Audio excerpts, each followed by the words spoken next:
ഈ 10th level PSC പരീക്ഷകളിൽ എപ്പോഴും ചോദ്യങ്ങൾ ആവർത്തിക്കുന്ന കേരള ജോഗ്രഫിയിലെ ഒരു സെക്ഷനാണ് ഈ നദികൾ, കായൽ, പിന്നെ വെള്ളച്ചാട്ടം, അങ്ങനെയൊക്കെയുള്ള കുറേ ടോപ്പിക്കുകൾ. ഈ ഭാഗങ്ങളിൽ നിന്നെല്ലാം വരാൻ സാധ്യതയുള്ള എല്ലാ പ്രധാനപ്പെട്ട പോയിന്റുകളും ഉൾപ്പെടുത്തി, അതുപോലെ തന്നെ PSC ചോദിച്ചിട്ടുള്ള മുൻവർഷ ചോദ്യങ്ങളും എല്ലാം ഉൾപ്പെടുത്തിക്കൊണ്ടിട്ടുള്ള ഒരു ക്യാപ്സ്യൂൾ ഓഡിയോ ക്ലാസ് ആണിത്. ഈ ഒരു ക്ലാസ് നിങ്ങൾ എങ്ങനെയാണ് കേൾക്കേണ്ടതെന്ന് ചോദിച്ചാൽ, ഈ വീഡിയോ ഒന്ന് ഓണാക്കി വെച്ചതിന് ശേഷം ജസ്റ്റ് ഫോണൊന്ന് എവിടെയെങ്കിലും മാറ്റി വെച്ചിട്ട് റിലാക്സ്ഡ് ആയിട്ടിരുന്ന്, എന്നുവെച്ചാൽ ശബ്ദം കേൾക്കുന്ന രീതിയിൽ സ്ഥലത്ത് മാറ്റി വെച്ചിട്ട് റിലാക്സ്ഡ് ആയിട്ടിരുന്ന് ഒന്ന് കേട്ട് പഠിക്കാൻ ശ്രമിക്കുക. ഇതൊരു ഓഡിയോ ക്ലാസ് ആയിട്ടാണ് സെറ്റ് ചെയ്തേക്കുന്നത്. കാരണം ഇത്രയും പോയിന്റുകൾ ഫോണിൽ നോക്കിയിരുന്ന് ഇത്രയും സമയം പഠിക്കുക എന്ന് പറഞ്ഞാൽ നമുക്ക് തന്നെ ഇച്ചിരി ബുദ്ധിമുട്ടായിരിക്കും. അതുകൊണ്ട് തന്നെ കേട്ട് പഠിച്ച പോയിന്റുകളൊന്ന് മനപ്പാടാക്കാൻ ശ്രമിക്കുക. പരീക്ഷയ്ക്ക് ചോദ്യവും 4 ഓപ്ഷനും കാണുമ്പോൾ ഇതാണല്ലോ ഉത്തരം, നമുക്ക് ആ ഒരു സ്പാർക്ക് കിട്ടണം. അതിനാണ് കേട്ട് പഠിക്കാൻ പറയുന്നത്. ഉറപ്പായിട്ടും ഇതിൽ നിന്ന് ചോദ്യങ്ങൾ വരും, ഏത് PSC പരീക്ഷയാണെങ്കിലും. അതുകൊണ്ട് നിങ്ങൾക്ക് ഒരിക്കലും ഇത് പഠിക്കുന്നത് നഷ്ടമാവില്ല എന്ന് വിചാരിച്ചോളുക. പിന്നെ ഈ 10th ലെവൽ പരീക്ഷകൾക്കെല്ലാം നിങ്ങൾക്ക് പഠിക്കാൻ സഹായകമാകത്തക്ക രീതിയിൽ കംപ്ലീറ്റ് വീഡിയോ ക്ലാസ്സും നോട്ട്സും എല്ലാം ഉൾപ്പെടുത്തി നമ്മളൊരു സ്പെഷ്യൽ 10th ലെവൽ കോഴ്സ് ചെയ്യുന്നുണ്ട്. ഇനി വരാൻ പോകുന്ന ബെവ്കോ LDC, അതുപോലെ വില്ലേജ് ഫീൽഡ് അസിസ്റ്റൻറ്റ്, അങ്ങനെ എല്ലാ പരീക്ഷകൾക്കും അത് യൂസ്ഫുള്ളാണ്. താല്പര്യമുള്ളവർ എത്രയും പെട്ടെന്ന് തന്നെ അതിൽ ജോയിൻ ചെയ്യുക. ജോയിൻ ചെയ്യാൻ ആഗ്രഹിക്കുന്നവർ സ്ക്രീനിൽ കാണുന്ന ഈ ഒരു വാട്സാപ്പ് നമ്പറിൽ PSC LDC എന്ന് മെസ്സേജ് അയച്ചാൽ മതി. ഓക്കെ, അപ്പോൾ വീഡിയോയിലേക്ക് കടക്കാം. നദികൾ. കേരളത്തിൽ നദികൾ ഉത്ഭവിക്കുന്നത് പശ്ചിമഘട്ടത്തിൽ നിന്നാണ്, വെസ്റ്റേൺ ഗട്ട്സിൽ നിന്നാണ് കേരളത്തിൽ നദികൾ ഉണ്ടാകുന്നത്.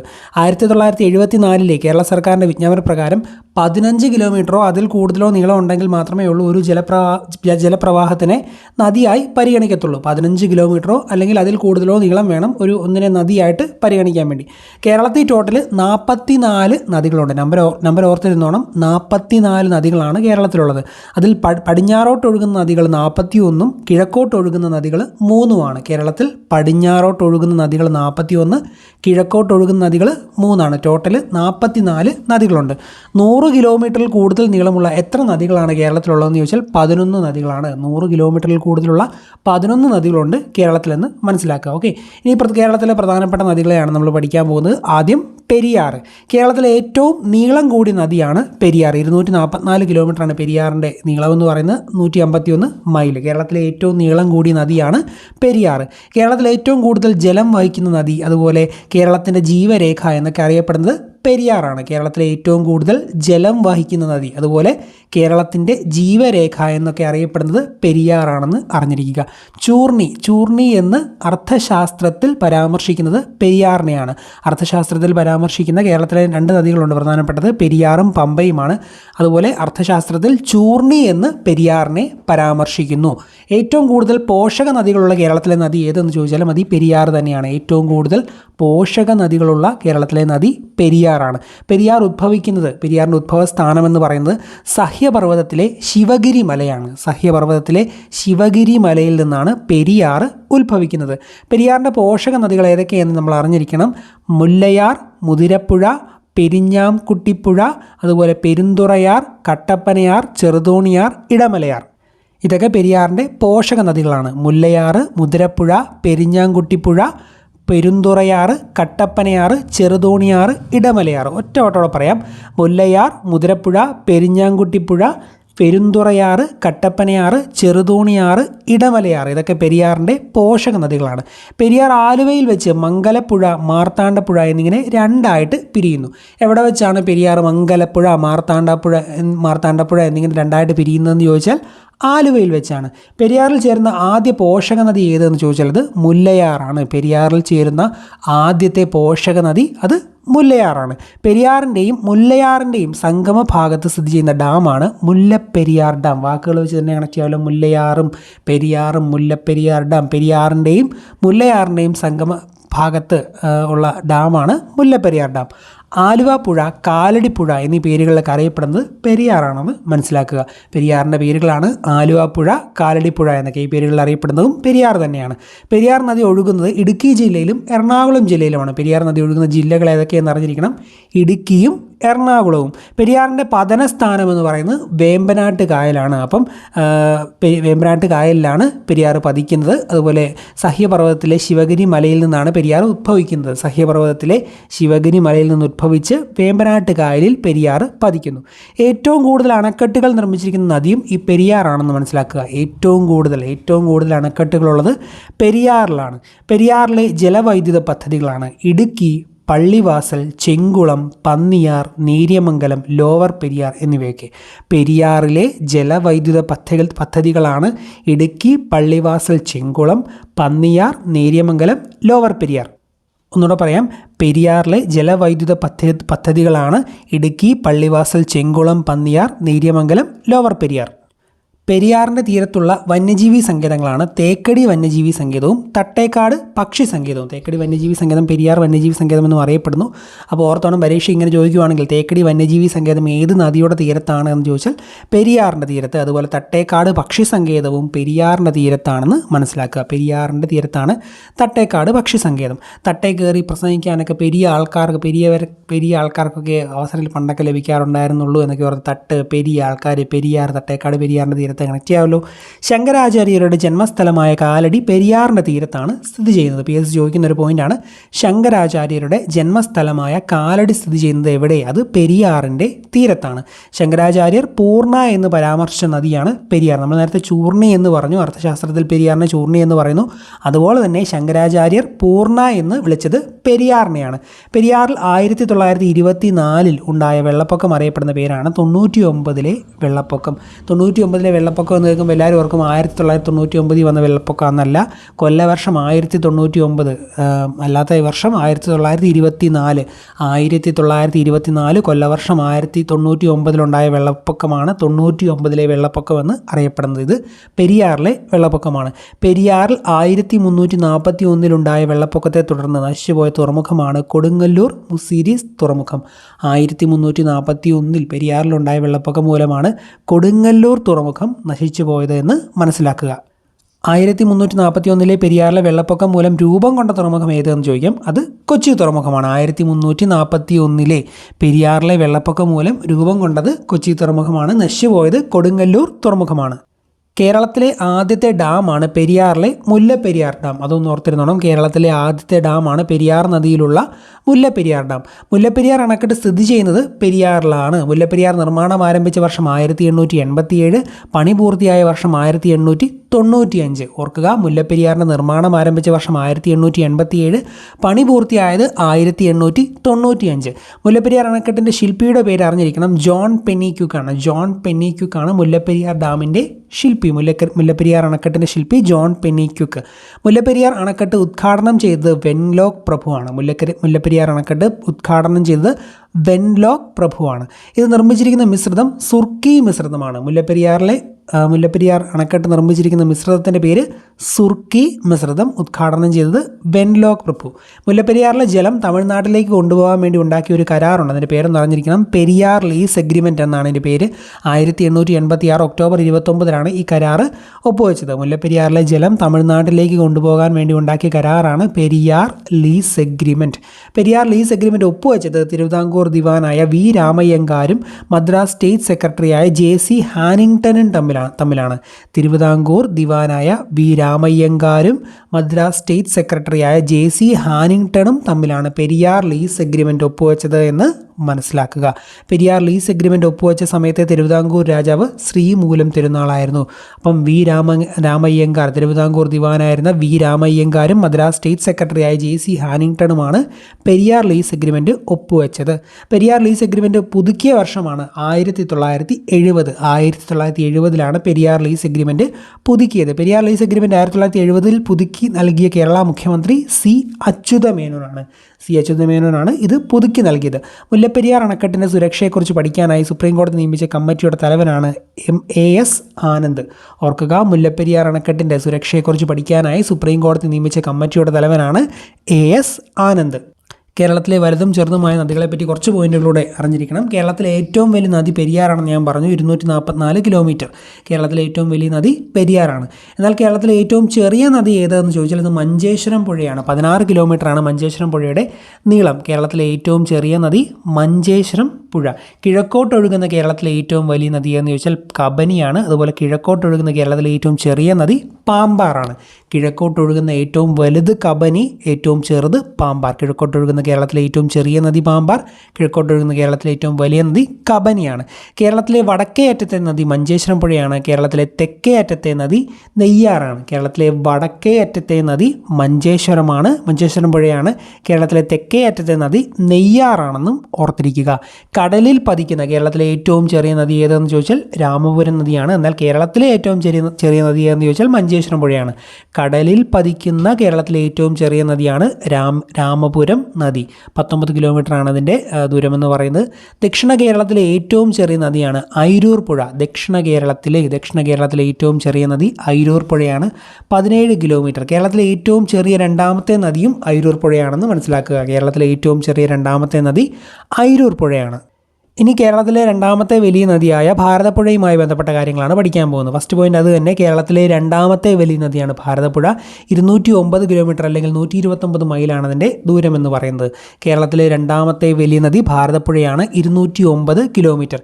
കേരളത്തിൻ്റെ നൈൽ, പൊന്നാനിപ്പുഴ എന്നൊക്കെ അറിയപ്പെടുന്നത് ഭാരതപ്പുഴയാണ്. കേരളത്തിൻ്റെ നൈൽ പൊന്നാനിപ്പുഴ എന്നൊക്കെ ഭാരതപ്പുഴ അറിയപ്പെടുന്നു. ആനമലയിലാണ് ഭാരതപ്പുഴ ഉത്ഭവിക്കുന്നത്. ഭാരതപ്പുഴയുടെ ഉത്ഭവസ്ഥാനം ആനമലയിലാണ്. ഓർക്കുക, ആനമലയിലാണ് ഭാരതപ്പുഴ ഉത്ഭവിക്കുന്നത്. ഭാരതപ്പുഴ ഒഴുകുന്ന ജില്ലകൾ പാലക്കാട്, മലപ്പുറം, തൃശ്ശൂർ. പാലക്കാട്, മലപ്പുറം, തൃശ്ശൂർ എന്നീ ജില്ലകളിലാണ് ഭാരതപ്പുഴ ഒഴുകുന്നത്. ചിറ്റൂരിൽ ശോകനാശിനി പുഴ എന്നറിയപ്പെടുന്നത് ഭാരതപ്പുഴയാണ്. ഭാരതപ്പുഴയെ ശോകനാശിനി പുഴ എന്ന് വിശേഷിപ്പിച്ചത് തുഞ്ചത്ത് രാമാനുജൻ എഴുത്തച്ഛനാണ്. അപ്പോൾ ചിറ്റൂരിൽ ശോകനാശിനി പുഴ എന്നറിയപ്പെടുന്നത് ഭാരതപ്പുഴയാണ്. അങ്ങനെ വിശേഷിപ്പിച്ചത്, ശോകനാശിനി പുഴ എന്ന് ഭാരതപ്പുഴയെ വിശേഷിപ്പിച്ചത് എഴുത്തച്ഛനാണ് എന്ന് ഓർത്തിരിക്കുക. നിള എന്നും ഭാരതപ്പുഴ അറിയപ്പെടുന്നു. നിള എന്നറിയപ്പെടുന്ന നദി ഏതെന്ന് ചോദിച്ചാൽ മറന്നു പോകരുത്, ഭാരതപ്പുഴയാണ്. അതുപോലെ പ്രാചീന കാലത്ത് പണ്ട് പേരാർ എന്ന് ഭാരതപ്പുഴ അറിയപ്പെട്ടിരുന്നു. ഭാരതപ്പുഴയ്ക്ക് പേരാർ എന്നൊരു പേരുണ്ട്. അതുപോലെ നിള എന്നറിയപ്പെടുന്നു, ശോകനാശിനി പുഴ എന്നറിയപ്പെടുന്നു. ഇതെല്ലാം ഭാരതപ്പുഴയാണ്. പേരാർ എന്നറിയപ്പെടുന്നത് ഭാരതപ്പുഴയാണ്. ഭാരതപ്പുഴയുടെ പ്രധാന പോഷക നദികളാണ് കണ്ണാടിപ്പുഴ, തൂതപ്പുഴ, ഗായത്രിപ്പുഴ, കൽപ്പാത്തിപ്പുഴ.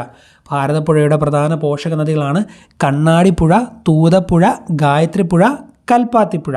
മാമാങ്കം നടത്തിയിരുന്ന നദീതീരമാണ് ഭാരതപ്പുഴ. ഭാരതപ്പുഴയുടെ തീരത്താണ് മാമാങ്കം നടത്തിയിരുന്നത്. കുന്തിപ്പുഴ ഏത് നദിയുടെ പ്രധാന ഉപനദിയാണ് എന്ന് ചോദിച്ചാൽ തൂതപ്പുഴയാണ്. തൂതപ്പുഴയുടെ ഉപനദിയാണ് കുന്തിപ്പുഴ. തൂതപ്പുഴയുടെ ഉത്ഭവസ്ഥാനം സൈലന്റ് വാലിയാണ്. കുന്തിപ്പുഴ തൂതപ്പുഴയുടെ സഹനദിയാണ്. സൈലന്റ് വാലിയാണ് തൂതപ്പുഴയുടെ ഉത്ഭവസ്ഥാനമെന്നും മനസ്സിലാക്കുക. കുഞ്ചൻ നമ്പ്യാരുടെ ജന്മസ്ഥലമായ കിള്ളിക്കുറിശിമംഗലം ഭാരതപ്പുഴയുടെ തീരത്താണ്. ഓർക്കുക, കുഞ്ചൻ നമ്പ്യാരുടെ ജന്മസ്ഥലമായ കിള്ളിക്കുറിശിമംഗലം ഭാരതപ്പുഴയുടെ തീരത്താണ്. ഭാരതപ്പുഴ പതിക്കുന്നത് അറബിക്കടലിലാണെന്ന് ഓർക്കുക. ഭാരതപ്പുഴ പതിക്കുന്നത് അറബിക്കടലിലാണ്. ആനമലയിൽ ഉത്ഭവിച്ച് അറബിക്കടലിൽ പതിക്കുന്ന ഒരു നദിയാണ് ഭാരതപ്പുഴ. ഭാരതപ്പുഴ അറബിക്കടലിലേക്ക് ചേരുന്ന സ്ഥലം പൊന്നാനിയാണ്. പൊന്നാനിയിൽ വെച്ചാണ് ഭാരതപ്പുഴ അറബിക്കടലിലേക്ക് ചേരുന്നത്. ഭാരതപ്പുഴ അറബിക്കടലിലേക്ക് ചേരുന്ന സ്ഥലം പൊന്നാനിയാണെന്ന് ഓർക്കുക. ഭാരതപ്പുഴയുടെ അഴിമുഖത്ത് സ്ഥിതി ചെയ്യുന്ന മത്സ്യബന്ധന തുറമുഖമാണ് പൊന്നാനി തുറമുഖം. മിനി പമ്പ ഏത് നദിയുമായി ബന്ധപ്പെട്ടിരിക്കുന്നു എന്ന് ചോദിച്ചാൽ ഭാരതപ്പുഴയാണ്. ഭാരതപ്പുഴയുടെ തീരത്ത് മലപ്പുറം ജില്ലയിൽ കുറ്റിപ്പുറം പാലത്തിന് സമീപമുള്ള സ്നാനഘട്ടത്തെ ഔദ്യോഗികമായി ശബരിമല ഇടത്താവളമായി പ്രഖ്യാപിക്കുന്നതാണ് മിനി പമ്പ. അപ്പം മലപ്പുറം ജില്ലയിൽ കുറ്റിപ്പുറം പാലത്തിന് സമീപത്തുള്ള സ്നാനഘട്ടത്തെ ഔദ്യോഗികമായി ശബരിമല ഇടത്താവളമായി പ്രഖ്യാപിക്കുന്ന പദ്ധതിയാണ് മിനി പമ്പ. ഇത് ഭാരതപ്പുഴയിലാണെന്ന് മനസ്സിലാക്കുക. ഭാരതപ്പുഴയിൽ നിർമ്മിച്ചിരിക്കുന്ന റെഗുലേറ്റർ കം ബ്രിഡ്ജാണ് ചമ്രവട്ടം പദ്ധതി. ഭാരതപ്പുഴയിൽ നിർമ്മിച്ചിരിക്കുന്ന റെഗുലേറ്റർ കം ബ്രിഡ്ജാണ് ചമ്രവട്ടം പദ്ധതി. കേരളത്തിലെ ഏറ്റവും വലിയ ജലസംഭരണിയാണ് മലമ്പുഴ ഡാം. ഓർക്കുക, കേരളത്തിലെ ഏറ്റവും വലിയ ജലസംഭരണി മലമ്പുഴ ഡാമാണ്.